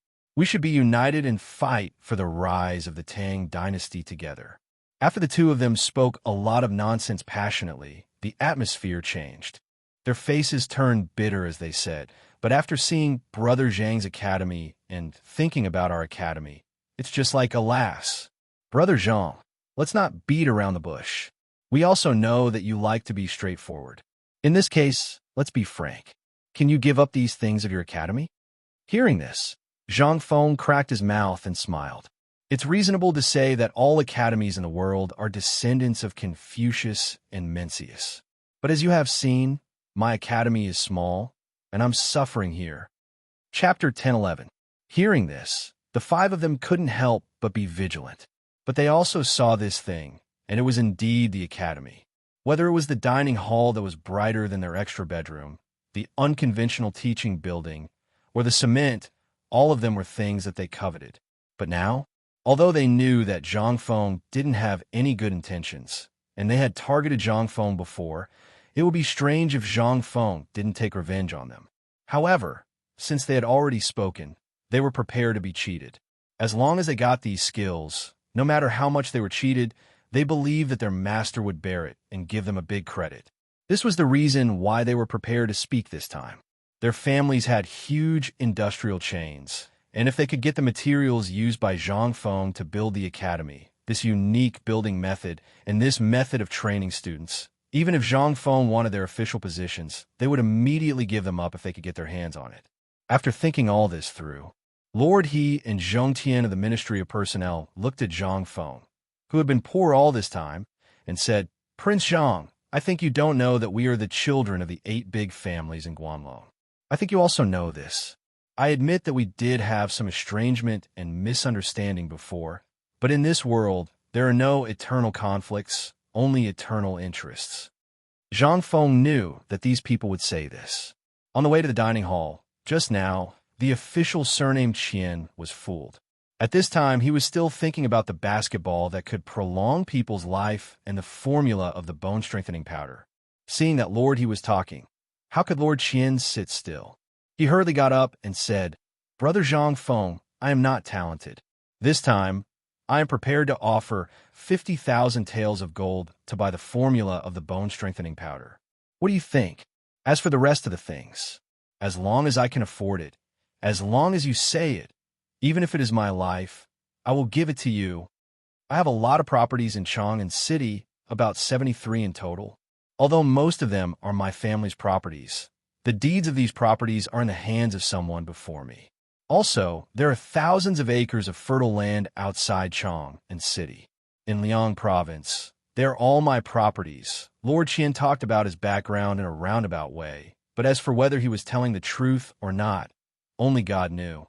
However, when Zhang Feng carefully observed their faces, he found that even though Qian Jinbao's words were enough to shock Zhang Feng, these people still didn't bat an eyelid, as if they were used to it.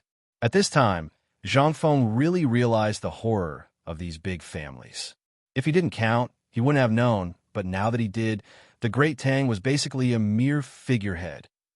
At this time, if he really went to war with them, Zhang Feng couldn't help but feel a little worried. After all, at this time, Old Ox and the others had already gone to chase the mysterious man. If they really went to war, then the matter would be completely serious, especially the one in the palace. Sending Li Xiaogong out to hold the fort at this time was enough to explain a lot of problems. In case that one made up his mind and decided to completely go against these big families, then the consequences were obvious. No matter how many new tricks he came up with, he would only follow in the footsteps of Yang Guang of the Sui dynasty. Zhang Feng sighed and said with a wry smile, "Old Qian, you really scared me. I have seen rich people, but I never thought that you were hiding so deeply." Zhang Feng waved his hand and said, "Well, I know everything about you. We did have some misunderstandings before. As old he said, there is no lasting hatred in the world, only eternal interests. I, Zhang Feng, opened the academy for fame and profit. What else can I do besides that? But now you have said so much in one breath. I can't take it. How about this? Let me think about it. You don't have to leave today. You can stay on my mountain and let your students have in-depth experiences and exchanges with my academy students on mountain. What do you think?" Lu Hongwan and Ouyang Kai heard this, and their eyelids couldn't help but twitch fiercely. If Zhang Feng hadn't mentioned it at this time, they really would have forgotten about it. To be honest, the environment on the mountain made even a few of them have the urge to not walk, let alone the students. Seeing that Zhang Feng wanted to calm down. At the same time, they urgently needed to send all their students back to the academy. Moreover, they knew that this kid must have never seen so much money. Everyone pondered for a while, then nodded heavily and said, "Since that's the case, let's talk again tomorrow at this time. How about it?" "Sure." Zhang Feng heard this and nodded quickly. "Then we won't disturb you anymore. Let's walk around the mountain and experience the scenery of White Deer College. Okay?" Zhang Feng agreed wholeheartedly. He hurriedly leaned against the window and grabbed 2 passing students to walk around the mountain. Then he rushed out of the canteen to find Zhang Sun and said hurriedly, "Go down the mountain immediately and hand over Laoli to me. Tell him that something big has happened. Now, all the matters against those aristocratic families are to be suspended." Chapter 10:12. After Zhang Feng sent these people away with great difficulty, he thought it over and decided that it would be best to send Zhang Yuyao and Jingshu back to the residence. After all, Biyuan was located in one of the 16 royal cities. It was also the safest place at the moment. From the looks of it, this matter wasn't as simple as Zhang Feng had thought. If he completely fell out with the 5 surnames and 7 Wang, the Guanlong 8 great families, and the Shandong clan, the consequences would be unthinkable. Moreover, this matter had already involved 2 families. The Shandong landowning household had yet to appear, so no one knew if the Shandong landowning household was involved. Therefore, Zhang Feng felt a bit guilty. It wasn't that Zhang Feng was afraid, but that once this matter began, there would be no turning back. At that time, there would only be 2 paths to choose between life and death. There wouldn't be a third possibility. Zhang Feng smoked 1 cigarette after another. The small wooden hut was quickly enveloped in a thick, gloomy atmosphere. After an unknown amount of time, Zhang Sun rushed in with Li Shimin and Lu Ruochen. They hurriedly rode their white horses and killed their way to the main entrance of White Deer College. Li Shimin's expression was very ugly. He urged his horse to look around the mountain entrance and coldly asked the guard at the entrance, "Where is Zhang Feng?" The guard had never seen the emperor reveal such an imperious aura outside the palace. After all, this was the first time he had seen it on this desolate mountain. His heart trembled as he hastily pointed in the direction of Zhang Feng's small wooden hut. Li Shimin urged his horse on and didn't care about anything else as he charged straight for the door of the small wooden hut. The galloping white horse was rather docile. Just as it was about to crash into the small wooden hut, Li Shimin pulled on the reins. The white horse raised its head to the sky and neighed. Then it snorted and spun around on the ground. Only then did Li Shimin jump off the horse's back.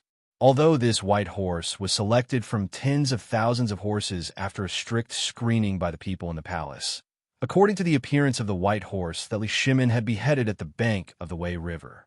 Although it was still not as brave as Li Shimin's white horse, it was good that this horse was docile. Just like Li Shimin at this moment, Li Shimin was very fond of her. Even though Li Shimin was already standing at the door of Zhang Feng's cabin, the white horse still rubbed against Li Shimin's sleeve, as if asking if he should wait here. Li Shimin stroked the white horse's mane, then looked at Cheng Chumo and said, "No one is allowed to enter the cabin, within 10 steps of it." After giving the order, Li Shimin took a deep breath and entered the cabin. As soon as he entered the cabin, Li Shimin frowned slightly. Looking at the smoke and fog in the cabin, he suppressed his anger and went in. As soon as he entered, Zhang Feng saw Li Shimin. He pointed to the stool next to him and asked, "Why are you only here now?" Li Shimin was a little speechless. After receiving Cheng Chumo's message, he suspended all the government affairs and rushed over without stopping. He even rode the white horse all the way from the palace. He also heard something from Zhang Feng's words and hurriedly asked, "What happened? Do you know what those people promised me today?" Zhang Feng's expression was solemn, and he stopped fooling around. He looked at Li Shimin and asked. Li Shimin frowned and said, "It's nothing more than those gold, silver, jewelry, rare treasures, and the like. What else can they have?" Zhang Feng nodded and then shook his head. "In fact, they didn't promise me anything today. They just gave me a list, especially the guy, surnamed Qian. Do you know that his family has more than 70 branches in Chang and City, and these are just the shops, not including other houses and the like. Moreover, they're just in the area of Liang Province. From what he said, it seems that all the properties in Liang Province belong to his family. And outside Chang and City, there seems to be thousands of acres of fertile land. Do you know what this means?" Li Shimin's face couldn't help but become gloomy in an instant. He had been very vigilant about the Guanlong 8 families and the people of the 5 surnames and 7 Wangs. He was so vigilant that he would personally ask about them every time. But even so, he still couldn't imagine that these people actually had so many properties in Chang and City. If the Guanlong 8 families were like this, then what about the other 7 families? What about the people of the 5 surnames and 7 Wangs? What about the people in Shandong? In that case, how many properties in Chang and City belong to individual investors? Li Shimin couldn't help but change his expression again. At this time, he also thought of many things, especially what Zhang Feng just said. He even thought about it to the extent that Zhang Feng couldn't imagine. After all, he had dealt with these families more times than Zhang Feng, so he definitely knew more inside stories than Zhang Feng. At this time, Li Shimin turned to ask Zhang Feng, "Fengzi, what do you think about this matter? I heard from Tai Niu and Chong Zi that when you confronted the people of the Imperial College and the Red Pavilion during the Mid-Autumn Hunt, did you find a person hiding nearby? Did you see who this person was? Or did you remember his appearance?" Chapter 11:13. Zhang Feng smiled bitterly and said, "I just vaguely felt a pair of cold eyes staring at me from behind like a poisonous snake. However, this feeling was very subtle. I just subconsciously turned my head to look for him. By chance, I saw that person's back and that person disappeared. Then, Li Shaogang from the Ministry of Personnel, Lord Li, and Old Chun chased after him at the same time. I don't know what happened after that, but I think this matter should have something to do with the people of the Taiyuan Wang clan." When Li Shimin heard this, his intuition told him that this matter seemed to be a little strange. He asked, "Then do you think this person could be someone else? For example, the farmer who grazes in the mountains, the child, or the people of the Shandong gentry?" Before he finished speaking, Li Shimin felt a little ridiculous. Before the Mid-Autumn Hunt, he had already contacted the local officials. The local officials would also send out all the notices a month before the autumn hunt began. They would also conduct a search of the entire area before the Mid-Autumn Hunt began. Under normal circumstances, the location of the Mid-Autumn Hunt could only be determined 3 days before the Mid-Autumn Hunt, or on the same day. On one hand, This could play a role in protecting the public. On the other hand, it was to ensure the order of the autumn hunt. However, Li Shimin heard that there were still many onlookers at the scene. Although they were standing far away, what did this mean? This meant that this matter was uncertain. If the people of the Taiyuan Wang clan were here, they definitely knew that they would definitely be watched this time. Moreover, as one of 5 clans and 7 watches, if they could come, it meant that they already knew everything. As one of the 4 gods of war of the Tang dynasty, Niu Jinda would be watched by countless people at any time and place. At this time, when Li Shimin sent him to Nantian County, there would definitely be countless people staring at Niu Jinda. When he sent Niu Jinda here, he wanted to let him intimidate these people. However, even with that being the case, the people from the Taiyuan Wang clan still came. However, Li Shimin felt that this time, it was very likely that they had come to get close to Zhang Feng. It was very likely that they didn't know there was a coal mine here, but they wanted to find out what Niu Jinda was doing. As long as they arrived, they would definitely know that the mid-autumn hunt was being held here. But even so, as long as they had the slightest bit of intelligence, they would never do something so stupid as to alert the enemy. Then, who was the culprit behind this? Li Shimin could not help but feel dizzy. There were many, many uncertain factors in this. If only one of them made sense, he would let it go. However, the more he investigated, the more he found out. The more people were involved, the more chaotic it became. Before this, he had already made corresponding arrangements in the palace. Especially before Zhang Sun arrived, he had already received the news about what happened in Lantian County and the fact that Li Shaogong and Cheng Yaojin were searching for the mysterious man. Li Shimin had already sent 5,000 elites from the Chong and military camp to Lantian County. He swore that he must find the mysterious man and try to get something out of him. However, less than the time it took to brew a cup of tea after his secret order was sent out, Zhang Sunchong brought him a piece of extremely shocking news. Zhang Feng actually asked him to stop dealing with Guan Long, the 5 surnames and 7 Wangs, and the Shandong aristocrats. He even directly treated the incident in Lantian County as if it had never happened. Li Shimin really did not understand what Zhang Feng was thinking. He even mistakenly thought that Zhang Feng had reconciled with the people of Hongwen Guan and the Imperial College. However, at this time, it seemed that it was not so simple. Just from the fact that Zhang Feng mentioned the industries managed by the Ministry of Personnel Affairs, Li Shimin felt the seriousness of the matter. He immediately denied the possibility that the Wang clan of Taiyuan was involved. If it was not the Wang clan of Taiyuan, then who was it? The more Li Shimin thought about it, the more he felt his head hurt.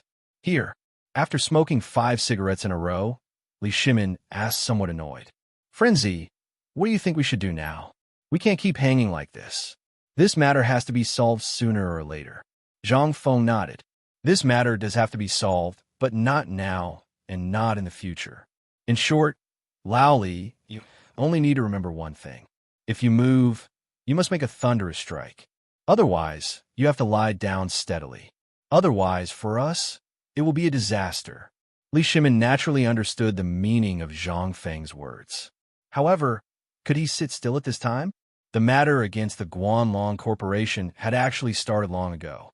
However, because of the 8 waters of Chong, and these people actually all went into hiding, this gave Li Shimin no excuse to make a move. However, at this time, when he finally found an excuse to make a move, this just let them go like this, Li Shimin was not willing to accept this. Zhang Feng also saw Li Shimin's unwillingness. He smiled faintly and said, "Actually, you should be able to understand that I called you up the mountain today. You should be able to guess that I have already thought of a way to deal with these people." Li Shimin heard this and instantly understood. "Hey, you scared me. Since you know, you should have told me earlier. You made me worry for a long time. Tell me, what are your plans?" Zhang Feng smiled and said, "I don't have any plans. However, I have a brilliant plan now. Now they're not interested in my bone-strengthening powder and my paper-making technique. Anyway, in short, they're interested in all the things that I, Zhang Feng, have made now. Do you think I will let them go easily?" Chapter 11:14. Hearing this, Li Shimin's eyes flashed with an unconcealable murderous intent. However, Zhang Feng hurriedly waved his hand and said, Lao Li, don't worry. You know these things will spread in the Tang dynasty sooner or later. I'm still thinking about how to speed up the spread of this thing, especially this basketball thing. It's difficult to spread this thing with only our family, but if these big families do it for us, think about it. Zhang Feng looked at Li Shimin with a smile. Seeing that Li Shimin was silent, he laughed and said, Although all our plans are very good at this time, there are also great risks. For example, what if these people make a bad move? What should we do? Haven't you seen the key point that they haven't made a move yet? Li Shimin stood up with a swoosh sound. His eyes revealed a contemplative look as he muttered to himself. You're saying that this autumn hunt is actually a warning to you? If you don't take the bait, they will. Zhang Feng nodded with appreciation. Yes. I only used one trick to beat them at their own game. While speaking, Zhang Feng laughed heartily. Old Li, you're a businessman. Think about it. One day, you offend someone. Someone brings a group of people to mess with your business, and they do it every day. They even stab you in the back and make you feel disgusted. What would you do? Li Shimin nodded with a gloomy face, but he still said with some uncertainty, Doesn't that mean that everything we do now will become a wedding dress and benefit those people? This was something Li Shimin didn't want to see. Once it happened, Li Shimin would dare to strangle all these things in the cradle at all costs, even if he really went to war with these three families at this time. This was Li Shimin's bottom line. He couldn't break through.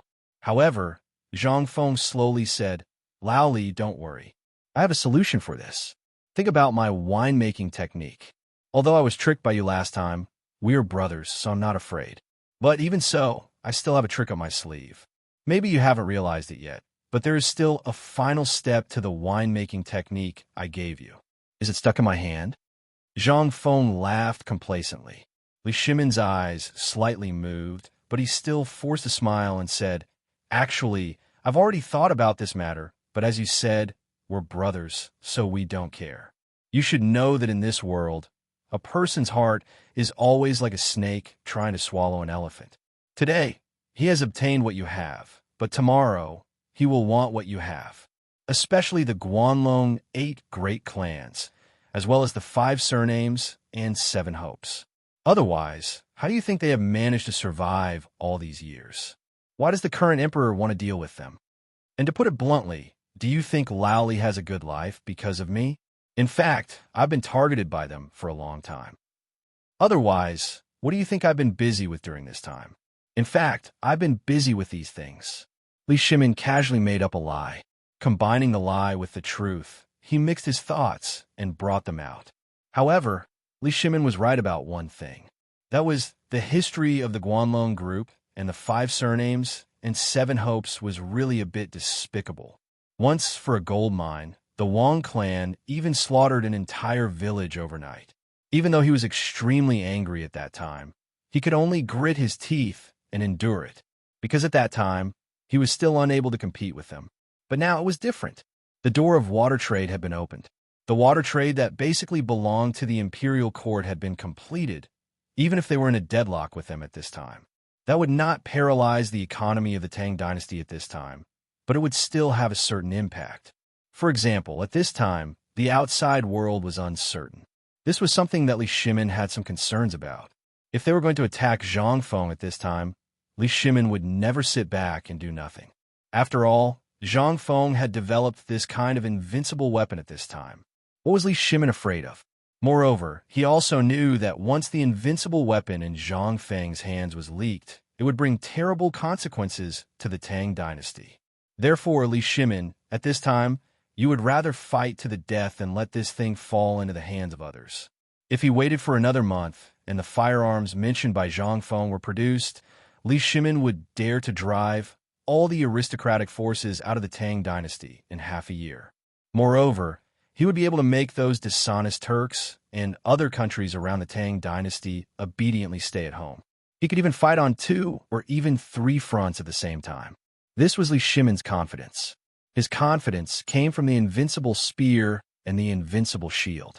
Although he was not sure about the power of the firearms at this time, Li Shimin also had some expectations for the weapons that Zhang Feng praised so much. However, This expectation was not strong. After all, according to Li Shimon's way of thinking, fighting on two fronts was nothing more than a battle of strength and strength, as well as the range of arrows and so on. Chapter 11:15. As long as he had Zhang Feng's steel, Li Shimon could raise the combat effectiveness of the already powerful Tang dynasty soldiers to another level. However, while Li Shimon was indulging in his imagination, Zhang Feng said, "In fact, what you said is also possible, but the premise is that those people are waiting for us to do it. Those people are just waiting for us to deal with them. Otherwise, do you think they're fools? Do you think they'll just wait for us to come knocking on their door to harvest leeks?" Hearing this, Li Shimon couldn't help but feel a chill in his heart. He sighed and said, "Then tell me, what are your plans?" Zhang Feng smiled mysteriously. "Actually, I've already told you about it. It's just like liquor. It's a new business model. Business is business again." Li Shimon was speechless. His previous lie had caused Zhang Feng to think that he was a businessman. Although Li Shimon had accepted the idea of running a country through business, and the Tang dynasty was basically running in this way, he still felt uncomfortable. Although he felt a little speechless, he still listened to Zhang Feng patiently. Zhang Feng continued, "In fact, I have already discussed this new business model in advance.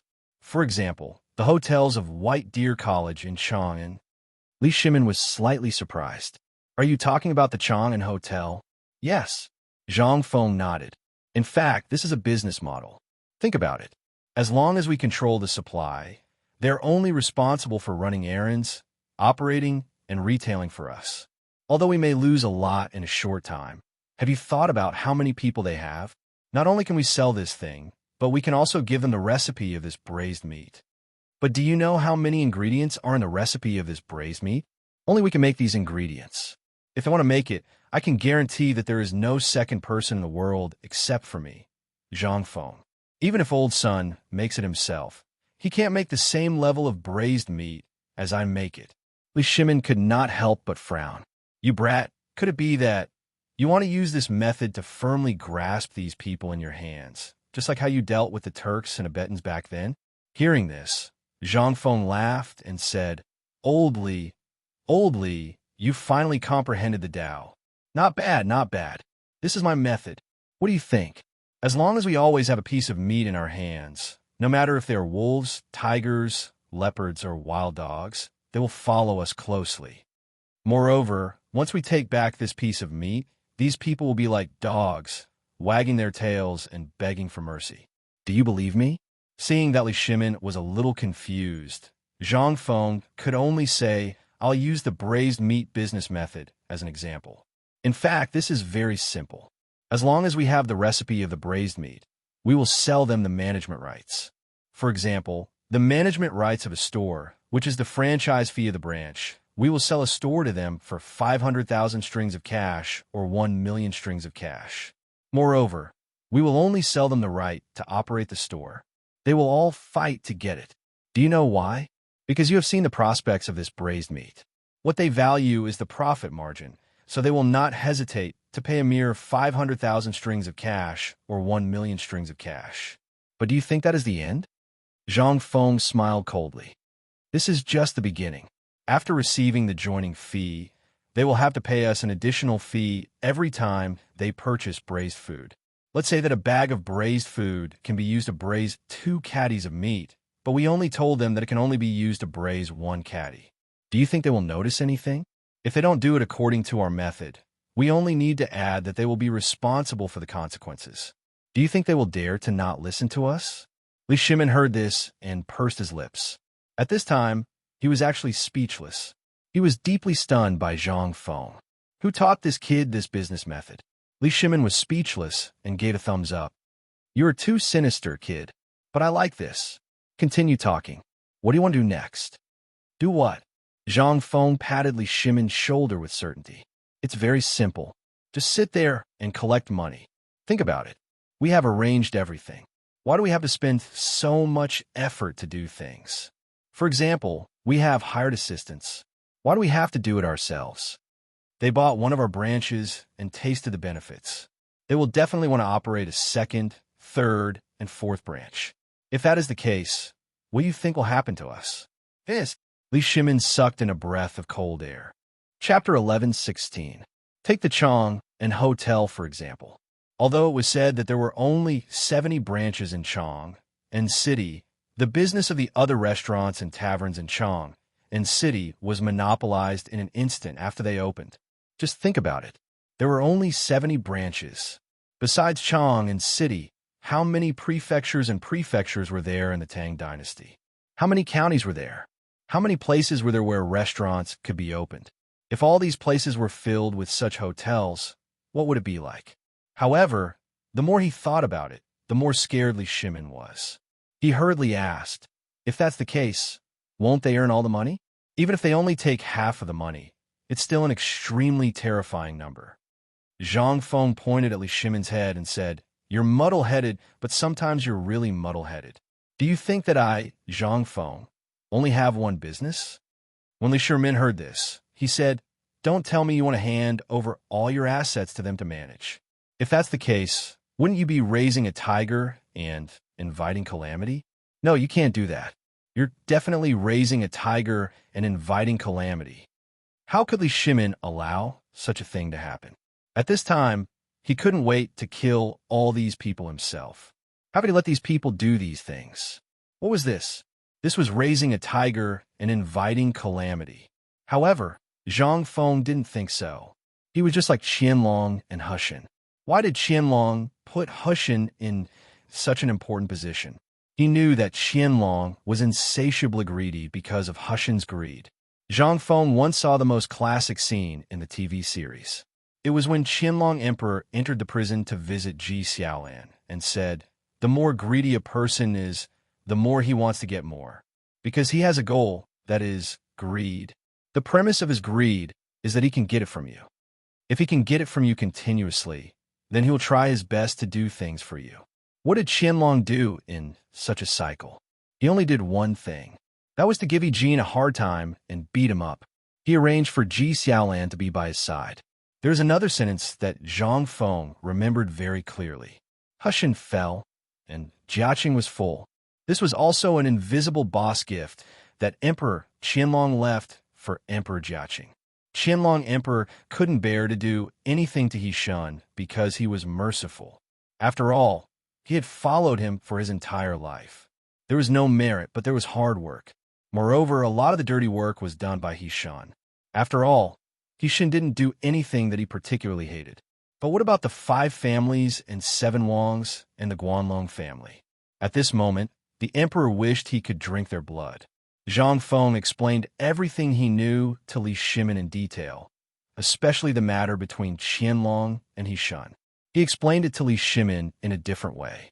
Lao Li, I once saw a fragment in an unofficial history. There was once a king of the state of Qi.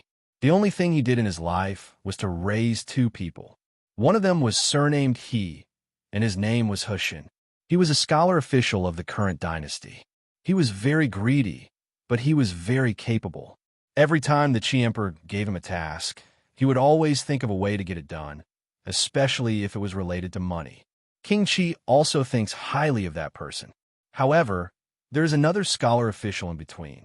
That scholar official's name is Ji Xiaolan. That scholar official is incomparably honest and incorruptible, but he abhors the insatiable Lord He. There was once when Lord Ji reprimanded King Qi for using corrupt officials in court. King Qi flew into a rage and locked him up in prison. When King Qi visited him in the middle of the night, he said something to Lord Ji, how to write the official title of an official and the meaning behind it. With Zhang Feng's explanation, Li Shimin finally understood. He couldn't help but think of the policy Zhang Feng had formulated to deal with Tubo. Thinking about it carefully, Li Shimin seemed to have misled him. Li Shimin said with some admiration, fortunately, I have you. Otherwise, I really don't know how to resolve this matter. You know, when I was notified, I was almost ready to report this matter to the Lord Zhang's son. I even began to deploy. I took in all the servants in Chong and in the surrounding industries, as well as the guards I had recently taken in. Almost 2,000 people. I was prepared to capture this mysterious person and the person behind this mysterious person. Thinking about it now, I really did have some impulse. Li Shimin shook his head and smiled bitterly. Zhang Feng laughed and said, "Now do you understand why I'm doing this? In fact, sometimes the way of business can also be regarded as the way of national policy. Today, Lord Qian told me something. It was also because of this that I was enlightened. He said that there are no eternal enemies in this world, only eternal interests. You know, if we wholeheartedly think about their money, when our textile factory, rubber factory, tin boat, and iron wheelbarrow all start operating, we won't even consider this. In addition, you have seen the new construction methods of White Deer College on Shao Mountain, as well as the cement and other things. Although these things seem to be making a lot of money now, the more their industries expand, the more they will spread out. At that time, they will be more and more involved with us. When that time comes, once you decide to attack them, it will be impossible for them to gather all their forces together." Chapter 11:17. Zhang Feng turned around and took out a cigarette from the bamboo tube on the table. "You see, what I'm holding now is actually the current state of the Guanlong Group and the 5 surnames, 7 hopes, and the Guanlong Group. At this time, they seem to have twisted into a force. Even if we know that they are very soft, you can squeeze your fist and see if you can crush them." While speaking, Zhang Zhong opened the palm of the incense in his hand and sprinkled the incense all over the table. Then Zhang Feng pointed to the cigarettes on the table and the ground. "But this is the situation after they took over our business. We're always waiting for them to exhaust themselves. We're always in the planning, but they are tired of making money and dealing with their business. They are not in the mood to do something. In this case, think about it. Once we gather a force at this time and break them one by one, do you think they have the time and ability to organize a force that can compete with us in short time? Aristocratic families are very cruel. The only purpose of their existence is to expand the family business. In this way, their bloodline will occupy more resources in the family. In other words, sometimes they're not united in their own interests. Every single one of his properties needs guards, and every single one of his properties needs a manager. Unknowingly, the backbone of his family has been scattered. If we were to attack the root of the problem at this time, think about it. Was there a need to think about it? Zhang Feng had already explained it in detail. If he still didn't understand this, Li Shimin would really have lived in vain. Li Shimin wanted to look up to the sky and roar at this time, as if he had already seen the miserable state of the Guanlong Group and the 5 surnames and 7 hopes. "Feng Zi, oh Feng Zi, I really don't know how your brain works. You actually came up with such a sinister plan. Since that's the case, I won't care about this matter anymore. You can do whatever you want to do. But remember, you have me behind you, and I have Lord Zhongsun behind me. You should know very well who is behind Lord Zhongsun, because that person hates these clans more than any of us." Li Shimin left in the same hurry as when he came. It was just that when he came, his face was very gloomy, but when he left, his face was brimming with an unstoppable smile. No one knew what was going on with him. Even Zhang Sun Chong acted like a monk. He rubbed his head and looked in the direction Li Shimin had left, then looked at Zhang Feng's hut. In the end, he mumbled something to himself and left. Nothing happened that night. Early the next morning, Cheng Chumo hurriedly came to Zhang Feng's cabin. Feng Zi, get up, something's wrong." Under Cheng Chumo's crazy shaking, Zhang Feng was dragged out of bed with sleepy eyes. Zhang Feng glared at Cheng Chumo and said angrily, "If you have something to say, say it. If you have something to fart, then scram." Cheng Chumo excitedly pointed at the door and said, "A lot of people came here early in the morning, and they even brought boxes of things to move up the mountain. 2 hours ago, there were already people moving things up the mountain. Those people were like a long line from your door to the mountain gate. They were all piled up to carry such a big box." Cheng Chumo finished what he wanted to say in one breath. Furthermore, he made an exaggerated gesture of hugging, indicating how big the box was. Zhang Feng rolled his eyes. If he knew how big the box was, couldn't he just go out and take a look? Did he have to be like this? Cheng Chumo didn't see Zhang Feng rolling his eyes and continued, "Go take a look outside. There are still people moving things up. I heard that those were brought up by the Ministry of Works, Ministry of Personnel, Imperial College, and Red Pavilion's deans who came with us yesterday. They said they wanted to give it to you. As he spoke, Ching Chumo shook Zhang Feng with all his might and said, Feng Zi, you've really struck it rich this time. Don't forget about me, your brother. Do you know that I'm so poor now that I haven't even gone to Swallow Descent Restaurant in a long time? Upon hearing Swallow Descent Restaurant, Zhang Feng couldn't help but want to beat someone up. Previously, this fellow had gotten someone pregnant, and he still didn't know what happened in the end. Now that he was itching for a beating, he was thinking about that again. Zhang Feng pushed away the big face in front of him and glared at him. What nonsense are you talking about? Do you believe that I won't beat you up? Cheng Chumo didn't care about those things, but he felt that Zhang Feng's choice of words was a little inappropriate. You can kick with your feet, but you *king beat with your hands. What's the meaning of that? Wasn't this description a little too feminine? Zhang Feng didn't feel sleepy at all. He didn't know what these fellows were up to, so he hurriedly put on his clothes and went out to take a look. The moment Zhang Feng went out, he saw boxes of things piled up at the mountain entrance. It was as tall as a small mountain. At this moment, there were even a dozen people from Tong Hui Fong taking notes. As they were taking notes, they were also talking to the people who were dressed like butlers who were delivering the boxes. At this moment, the old village chief was like a smiling Buddha. He watched as the boxes were placed in front of Zhang Feng's door. Only then did he look at those people as if they were thieves. When those people left the boxes, he smiled and went to welcome the next person. Chapter 11:18. At this time, at the mountain gate, He Zhongjing and the others from yesterday were accompanying the old village chief, making him laugh heartily. The old village chief also saw Zhang Feng come out. He hurriedly leaned on his walking stick and hobbled over like a 3-year-old child. Before he got close, he said with a smile, "Yo, you're awake?" This call was very affectionate. Zhang Feng was speechless. He pointed at the door and said, "Old village chief, what's going on? Where are all these things?" The smile on the old village chief's face was as bright as the blooming chrysanthemums in the mountain. He hurriedly whispered into Zhang Hong's ear, "Kid, I don't know what you're doing. These people are crazily moving money up the mountain. I saw that this box is full of money. And it's not copper coins, it's gold coins." These people really didn't want to give up. They really wanted to get their hands on the things in his hands. Without even waiting for his consent, he had decided to go all out and burn all the boats. At this time, Lord Qian, Lord He, Lu Hongwen, and Ouyang Kai saw Zhang Feng come out. It was as if they had just seen Zhang Feng. They said in surprise, "Ah, isn't this Prince Zhang? Why don't you rest for a while? After all, you've been tired for the past few days. Prince Zhang, these are just small gifts from us. I hope you don't mind." How could Zhang Feng sleep at this time? He cupped his fists at them and walked quickly towards them. He also instructed the workers in Tongwei Lane to be gentle when moving things. There were treasures in here. If they bumped into anything, he wouldn't be able to afford to pay for it. When he reached the 5 people, Zhang Feng pretended to be angry and said, "I say, brothers, what is the meaning of this? Moving so many things here so early in the morning. Where do you expect me to put my face? Those who don't know might think that I, Zhang Feng, am a petty person who forgets righteousness in the face of profit. Quickly take them back. We can't do this."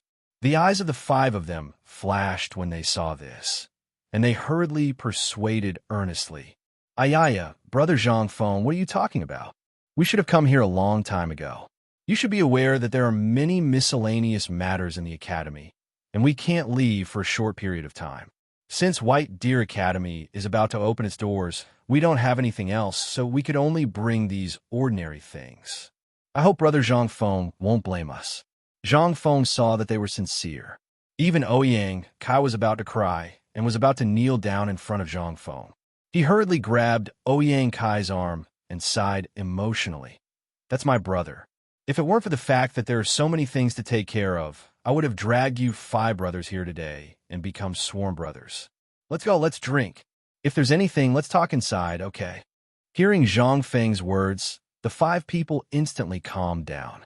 They hurriedly said, Okay, let's go, let's talk inside. There's no rush." As they spoke, the 5 people crowded around Zhang Feng and hurriedly entered Zhang Feng's little wooden hut. This was the first time they had entered Zhang Feng's hut. Once they entered, everything they saw was strange.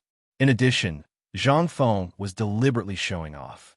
As soon as they entered, he gave out handfuls of cigarettes to the 5 of them, as if they were free. Although the 5 of them had seen these cigarettes before and heard of their reputation, this was the first time they had smoked to their heart's content. After all, these things were too expensive. The most important thing was that these things were in Chang'an City. No matter how rich you were, you might not be able to buy them. Although they were coughing nonstop at this moment, they still grinned and exclaimed repeatedly, "Good stuff, this is the real good stuff?" Hearing this, Zhang Feng slapped his thigh. "Hey, what kind of good stuff is this? These are all cheap things. You brothers probably haven't drunk the wine I brewed myself. Today, I'll let you brothers have a good eye-opener." While speaking, Zhang Feng smiled mysteriously and quickly closed the door. Then, he ran to his bedroom. The 5 people's eyes lit up when they heard this. They hurriedly stared at Zhang Feng. After a while, Zhang Feng looked very distressed as he took out a jar of wine covered with dust. The wine jar was not big. It seemed to be able to hold 2 caddies of wine. They looked at each other, not knowing what Zhang Feng was up to. Zhang Feng took out a few exquisite glass cups from the drawer. The cups were not big, only the size of a walnut. Then, he carefully opened the mud seal on the wine jar. In an instant, the strong smell of wine made the 5 people's nostrils twitch uncontrollably. He Zhongjing asked in surprise, "Brother Zhang Feng, what kind of good wine is this? Why haven't we drunk it before?" Zhang Feng smiled as he poured the wine. "This is not something good. This is the white wine I brewed at home when I had nothing to do. I hope the 5 brothers can taste it. I wanted to give some to you brothers, but time is tight and I don't have time to brew it. There is only 1 jar left from the previous stock. While I brew it in the future, I will personally give some to you brothers. Let's not talk about this anymore. Let's have a drink first. I can guarantee that you won't be able to drink it anywhere else in the world except here. As long as you can drink it, it must have come from me, Zhang Feng. There's no doubt about it." Chapter 11:19.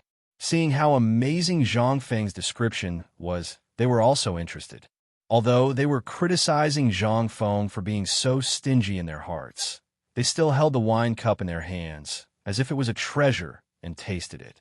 However, the moment they tasted it, they felt as if there was a flaming knife in their throats, going straight into their stomachs along with their intestines.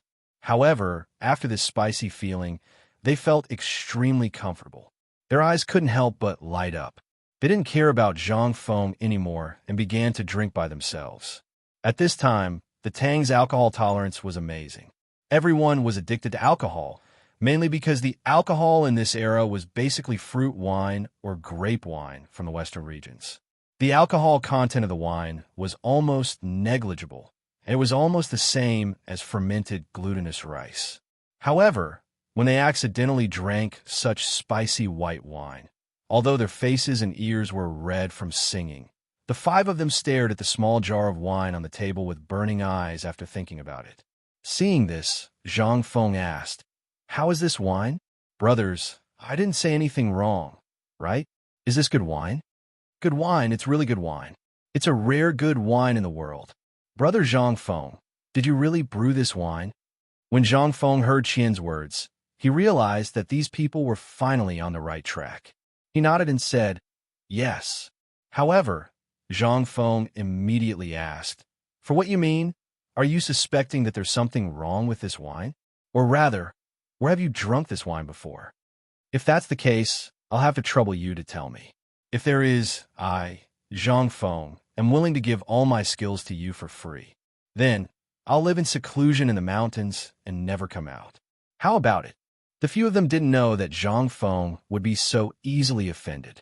They could only see Zhang Feng's angry expression at this time, and couldn't help but believe it a little more.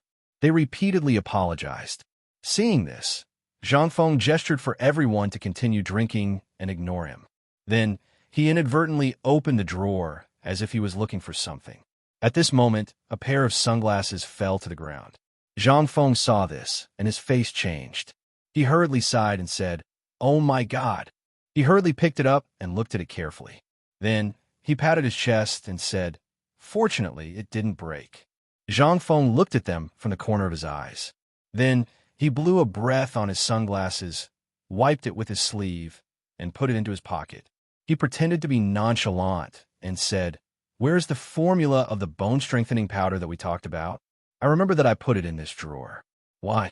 Can't you find it all of a sudden?" How could they still be thinking about the bone-strengthening powder at this time?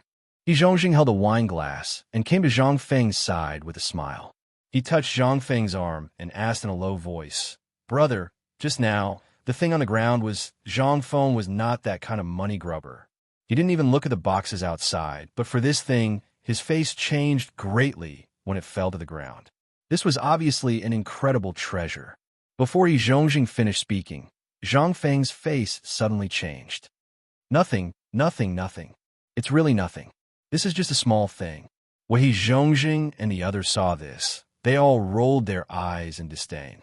If everyone still felt that this was nothing at this time, then weren't they no different from that idiot? He Zhongjing laughed dryly, then sighed and said, "I even thought that Brother Zhang Feng really regarded us as brothers. But now it seems that we don't have the qualifications to enter Dean Zhang Feng's discerning eyes. If that's the case, then we will leave. See you another day." As he spoke, Zhongjing and the others looked unhappy and were about to leave. Zhang Feng was anxious when he saw this. He pulled him and hurriedly explained, "Ayaya, old brother, why are you like this?" "Ai, okay. If that's the case, then I will let you see it." Zhang Feng took out the sunglasses from his arms and carefully put it on Zhongjing's eyes. Then he asked, "Brother He, what do you think?" At this time, Qian, Ouyang Kai, Lu Hongwan, and the others looked at Zhongjing eagerly. They almost wanted to snatch it from him. Zhongjing had never seen this kind of thing. He subconsciously closed his eyes, but after waiting for a moment, he felt that it was nothing and opened his eyes. But when he opened his eyes, he couldn't help but be startled. His surroundings instantly darkened. But when he looked at the door, he found that the color of the scenery outside the door had become softer. It was that kind of dazzling feeling, but that feeling was very comfortable. Zhongjing said in surprise, "Brother Zhang Feng, what is this thing of yours? Why is it so magical?" As Zhongjing spoke, he took off the sunglasses from his eyes. In the Nashi area, he repeatedly experimented with it several times. He couldn't help but have fun. Ouyang Kai and the others gritted their teeth, but they couldn't do anything. When Zhang Feng saw this, he gritted his teeth and sighed. "Well, since we are all brothers, I happen to have a few pairs here. I originally planned to give them to the best students in the academy this time." Chapter 11:20. When they heard this, their faces changed. Ouyang Kai held the box of sunglasses sadly and said, "How could you give such a good thing to those people? How would they know the value of this thing? How would they know how to cherish it?" Zhang Feng laughed and said, "Didn't I meet you today?" While speaking, Zhang Feng handed an exquisite wooden box to Ouyang Kai. Ouyang Kai wiped his hands on the clothes under his armpits, as if he had received a treasure. Then, he carefully took the box. Inside the box was a pair of sunglasses that were exactly the same as the one in Zhongjing's hand. There were 2 black glass pieces in the frame. They looked a little strange, but when Zhongjing and Lordy put them on just now, everyone felt that it was so magical. Most importantly, it was very beautiful. Ouyang Kai couldn't wait to put on the sunglasses. In an instant, there was a burst of exclamations. After they played for a while, Zhang Feng saw that it was almost time. He waved his hand and said, "Brothers, now that I am on the mountain, I can only give you these things. When I am free, I will give you more. How about it?" While speaking, Zhang Feng changed the topic and said, "I thought about what we discussed yesterday. As I saw a sentence in the unofficial history before, it is better to be alone than to be together. What old Qian said yesterday also benefited me a lot." They asked suspiciously, "What sentence?" "It is that sentence. There are no eternal enemies, only eternal interests." Zhang Feng sighed and said, "I was a little narrow-minded before. In fact, in terms of age and aptitude, I should respectfully call you elders. Logically speaking, I should have visited you as soon as I opened an academy in Chang'an City. However, I neglected this matter and was impolite. This is a small matter, but I am wrong. I apologize to you here." While speaking, Zhang Feng bowed respectfully to them. They looked at each other and let go of the last bit of grudge in their hearts. Like true brothers, they stepped forward and held Zhang Feng's hand. "We're all brothers. Why do you have to be like this? Why do you have to do this? Don't say such things that spoil the mood. If you continue, then you're not treating us as real brothers." Zhang Feng could only lower his head and nod desperately. If he continued to listen and make up stories, Zhang Feng was afraid that he would throw up his dinner from last night. However, for the sake of the plan, Zhang Feng suppressed his disgust and pulled Ouyang Kai with one hand, and he Zhongjing with the other to sit down. The few of them were already well aware of Zhang Feng's situation. In Chang'an, apart from the Ao Lai Tavern, there was only one other tavern. They didn't know Wily Shimin would secretly come to Zhang Feng every few days. At this time, when they saw that Zhang Feng was so forthright, it was no different from the information they had gathered before. Moreover, this person was not scheming and had many treasures. Not to mention Li Shimin, even they wanted to treasure Zhang Feng. At this time, Zhang Feng pulled on their hands and said, "You should all know what happened to me in Chang'an before. Look at my academy. There are so many people supporting it. Although I have made some things, it's hard to support alone. Although Lao Li and the others are helping, the progress is too slow. For example, the basketball now, and the football, and so on. If all of them were to be promoted, oh, yes, and the bone-strengthening powder, you should know about it, right? But look at what the bone-strengthening powder looks like in the end. In the end, besides going into the pockets of the residents, what benefits did the people get? They got nothing." Zhang Feng said with righteous indignation, and the others listened and nodded. At this time, Zhang Feng continued, "So I've been thinking about how to promote basketball during this time. This is a good thing for the country and the people. These 2 days, I met several brothers at the mid-autumn hunt, and this idea came to me. Where can this thing spread the fastest? The academy. In addition, the Ministry of Works, the Ministry of Officials, and the Ministry of Rights, 3 top departments of the Tang Dynasty. If they can help, think about it. This is a rare opportunity to improve your reputation. If you help, I can guarantee that within a year, your official ranks will be promoted, and you will be the real ones." Hearing this, the eyes of the several people instantly turned red. In the current imperial court, it was harder than ascending to the sky to be promoted, and it was a big grade. It was simply a fool's dream. In addition, the emperor was deliberately targeting them at this time. At this time, they were simply unable to move an inch. In addition, each grade of official was divided into upper and lower grades. That was the difference between the 3 grades. Although it was only a difference of 1 word, the difference was huge that night. Only the higher one climbed, the greater the influence in the family, and the more benefits he could get. This was the cruelty of being a big family. They always only valued the family's interests and the contributions you could make to the family. They never cared about who you were. Chapter 1121. Zhang Feng's words ignited a flame in everyone's hearts. Zhang Feng ignited the flame in everyone's hearts. It was the flame that could start a prairie fire. Zhang Feng saw that the matter was almost settled, so he talked about the basketball. "As for the basketball, I won't charge any of you. Just treat it as a free gift. How about we treat it as our gratitude for recognizing our worth?" The basketball training method wasn't a secret in the first place.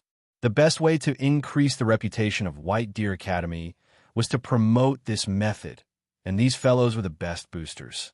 In addition, each basketball was sold for 100 copper coins. What was this? This was where the profits were.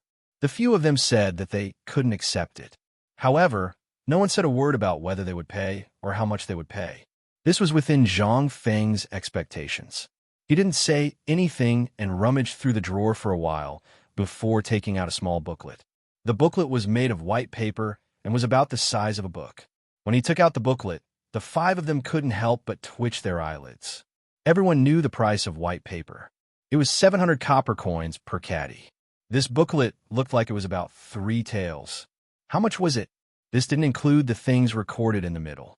Zhang Feng placed the booklet on the table and said, "This is about how to use the basketball and the rules.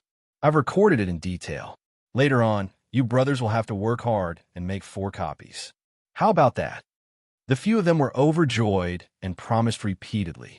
Only then did he Zhongjing from the Ministry of Works happily take the booklet. He held it tightly with both hands in front of his chest. Only then did he stop. Then everyone knew that the matter had reached the most critical moment. Zhang Feng took out 4 more booklets from the drawer. Now that we've settled the basketball issue, let's treat this radio gymnastics program as a meeting gift for my brothers. After all, my brothers will have a lot of influence after being promoted, and it will be more helpful to us in our future business chain. No one was surprised as they asked in return. Zhang Feng nodded and said, "That's right. It's a chain store. I'm sure you brothers have visited Chong and restaurant before.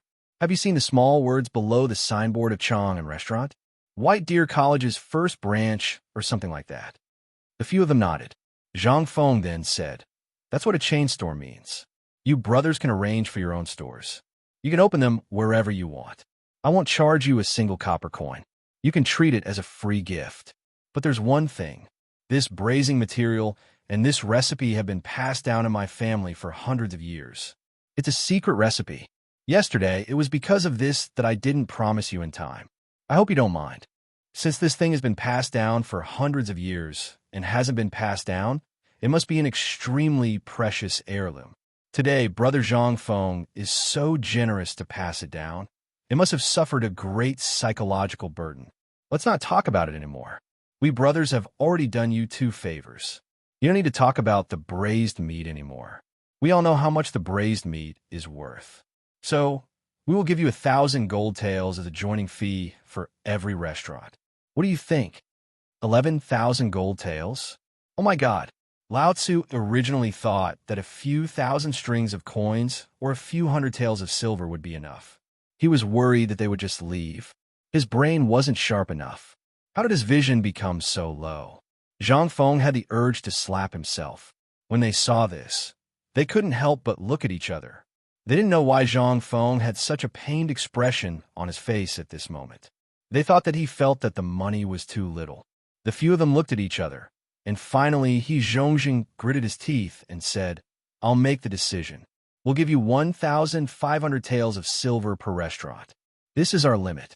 But don't worry, as long as we can earn money or get the approval of our families, this can only be considered as a deposit. When the time comes, we'll give you extra support. Brother, we'll give you more than this. What do you think?" When Zhang Feng heard this, he finally felt relieved. At the same time, he silently calculated. How much did they earn in this short period of time? How much wealth did these aristocratic families hoard? From the historical records, Li Shimin had to live frugally or cry about being poor everywhere in order to raise money for the military or when there was a disaster. Only then would he be able to raise some money.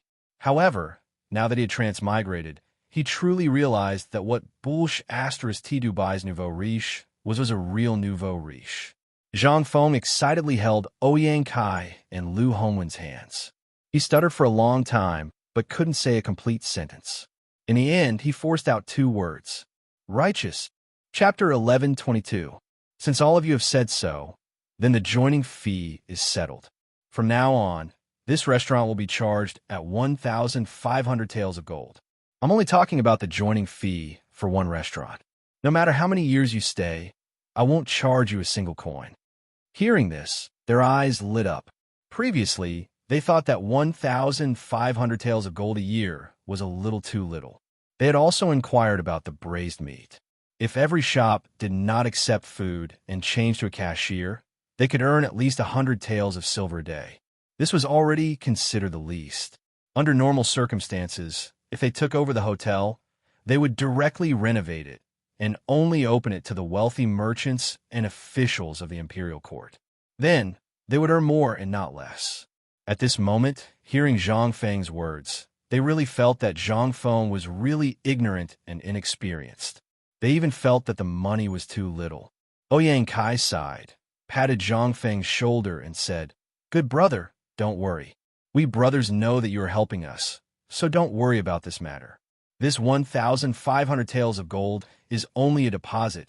I can guarantee it. At worst, we will write a contract for you later. The 1,500 taels of gold can only be considered as a deposit. When the time comes, we will divide the money into 3 portions a total of 7,500 taels of gold for the first 2 portions of the year.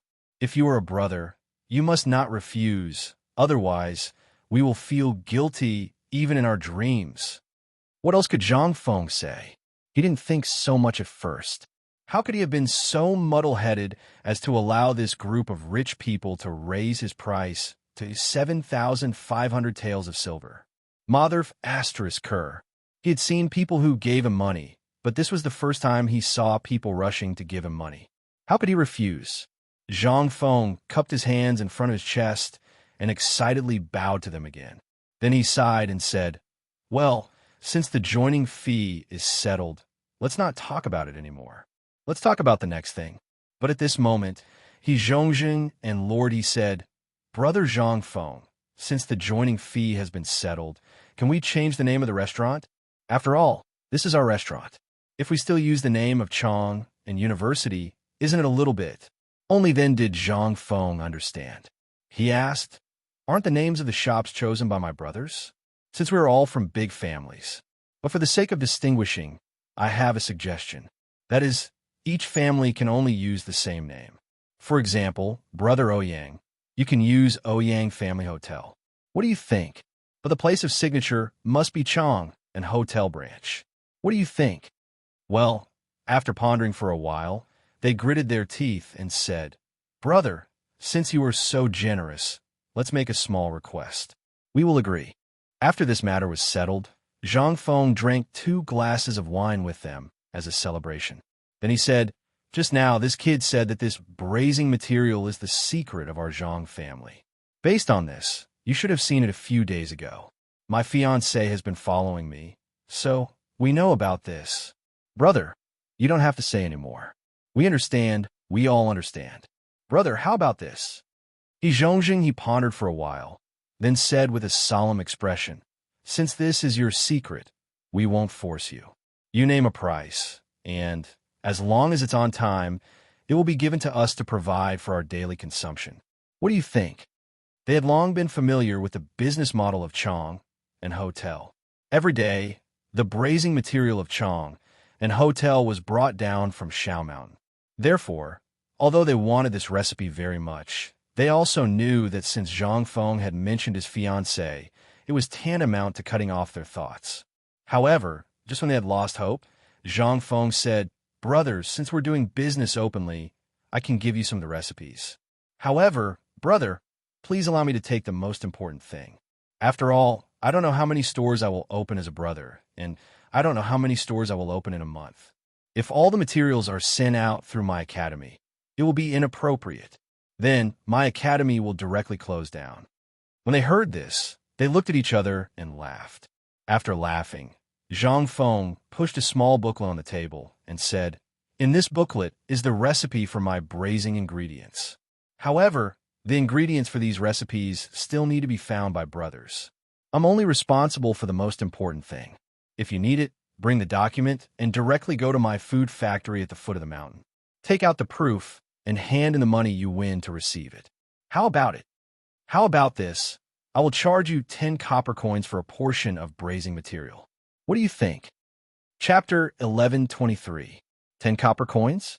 Everyone couldn't help but be shocked. What was this amount of money to them? Even if it fell to the ground, they wouldn't bother to pick it up. Zhang Feng actually sold this braised food to them for 10 copper coins. What was the difference between that and giving it away? Furthermore, it was a recipe that had been passed down in their family for hundreds of years. Zhang Feng belonged to the Fenghuang Ridge in Yangzhou. Furthermore, they had been to Fenghuang Ridge before and even brought back Zhang Feng's portrait for comparison. When the people there saw Zhang Feng's portrait, they couldn't help but sigh. They all said that the Zhang family actually had descendants. Wait a minute. The tragedy of a Zhang family couldn't be faked. If only a few families said so, they suspected that it was a trap set up by Zhang Feng. However, they had traveled to almost every corner of Phoenix Ridge, from children to teenagers. Even the elderly, who were 70 or 80 years old, could recognize the portrait at first glance. Unless they had lived together for a long time, it was impossible for them to remember it so clearly. However, after experiencing all this, He was actually so generous as to use 10 copper coins to sell this recipe at such a cheap price. What was the difference between this and giving it away for free? They couldn't help but thank Zhang Feng again from the bottom of their hearts. Then, they discussed the details of their cooperation once again. They sat for a full 6 hours. Just as the oil lamps were about to be lit, Ouyang Kai's people left in satisfaction. Looking at their departing backs, Zhang Feng's smiling eyes flashed with a hint of coldness. However, at this moment, He Zhongjing, who had already left, hurriedly returned. He looked at Zhang Feng and slapped his forehead, saying, Ayaya, I almost delayed something important. Isn't this the Mid-Autumn Poetry Meet on the 12th? Here is an invitation letter. I hope that Brother Zhang Feng will be magnanimous enough to forgive us.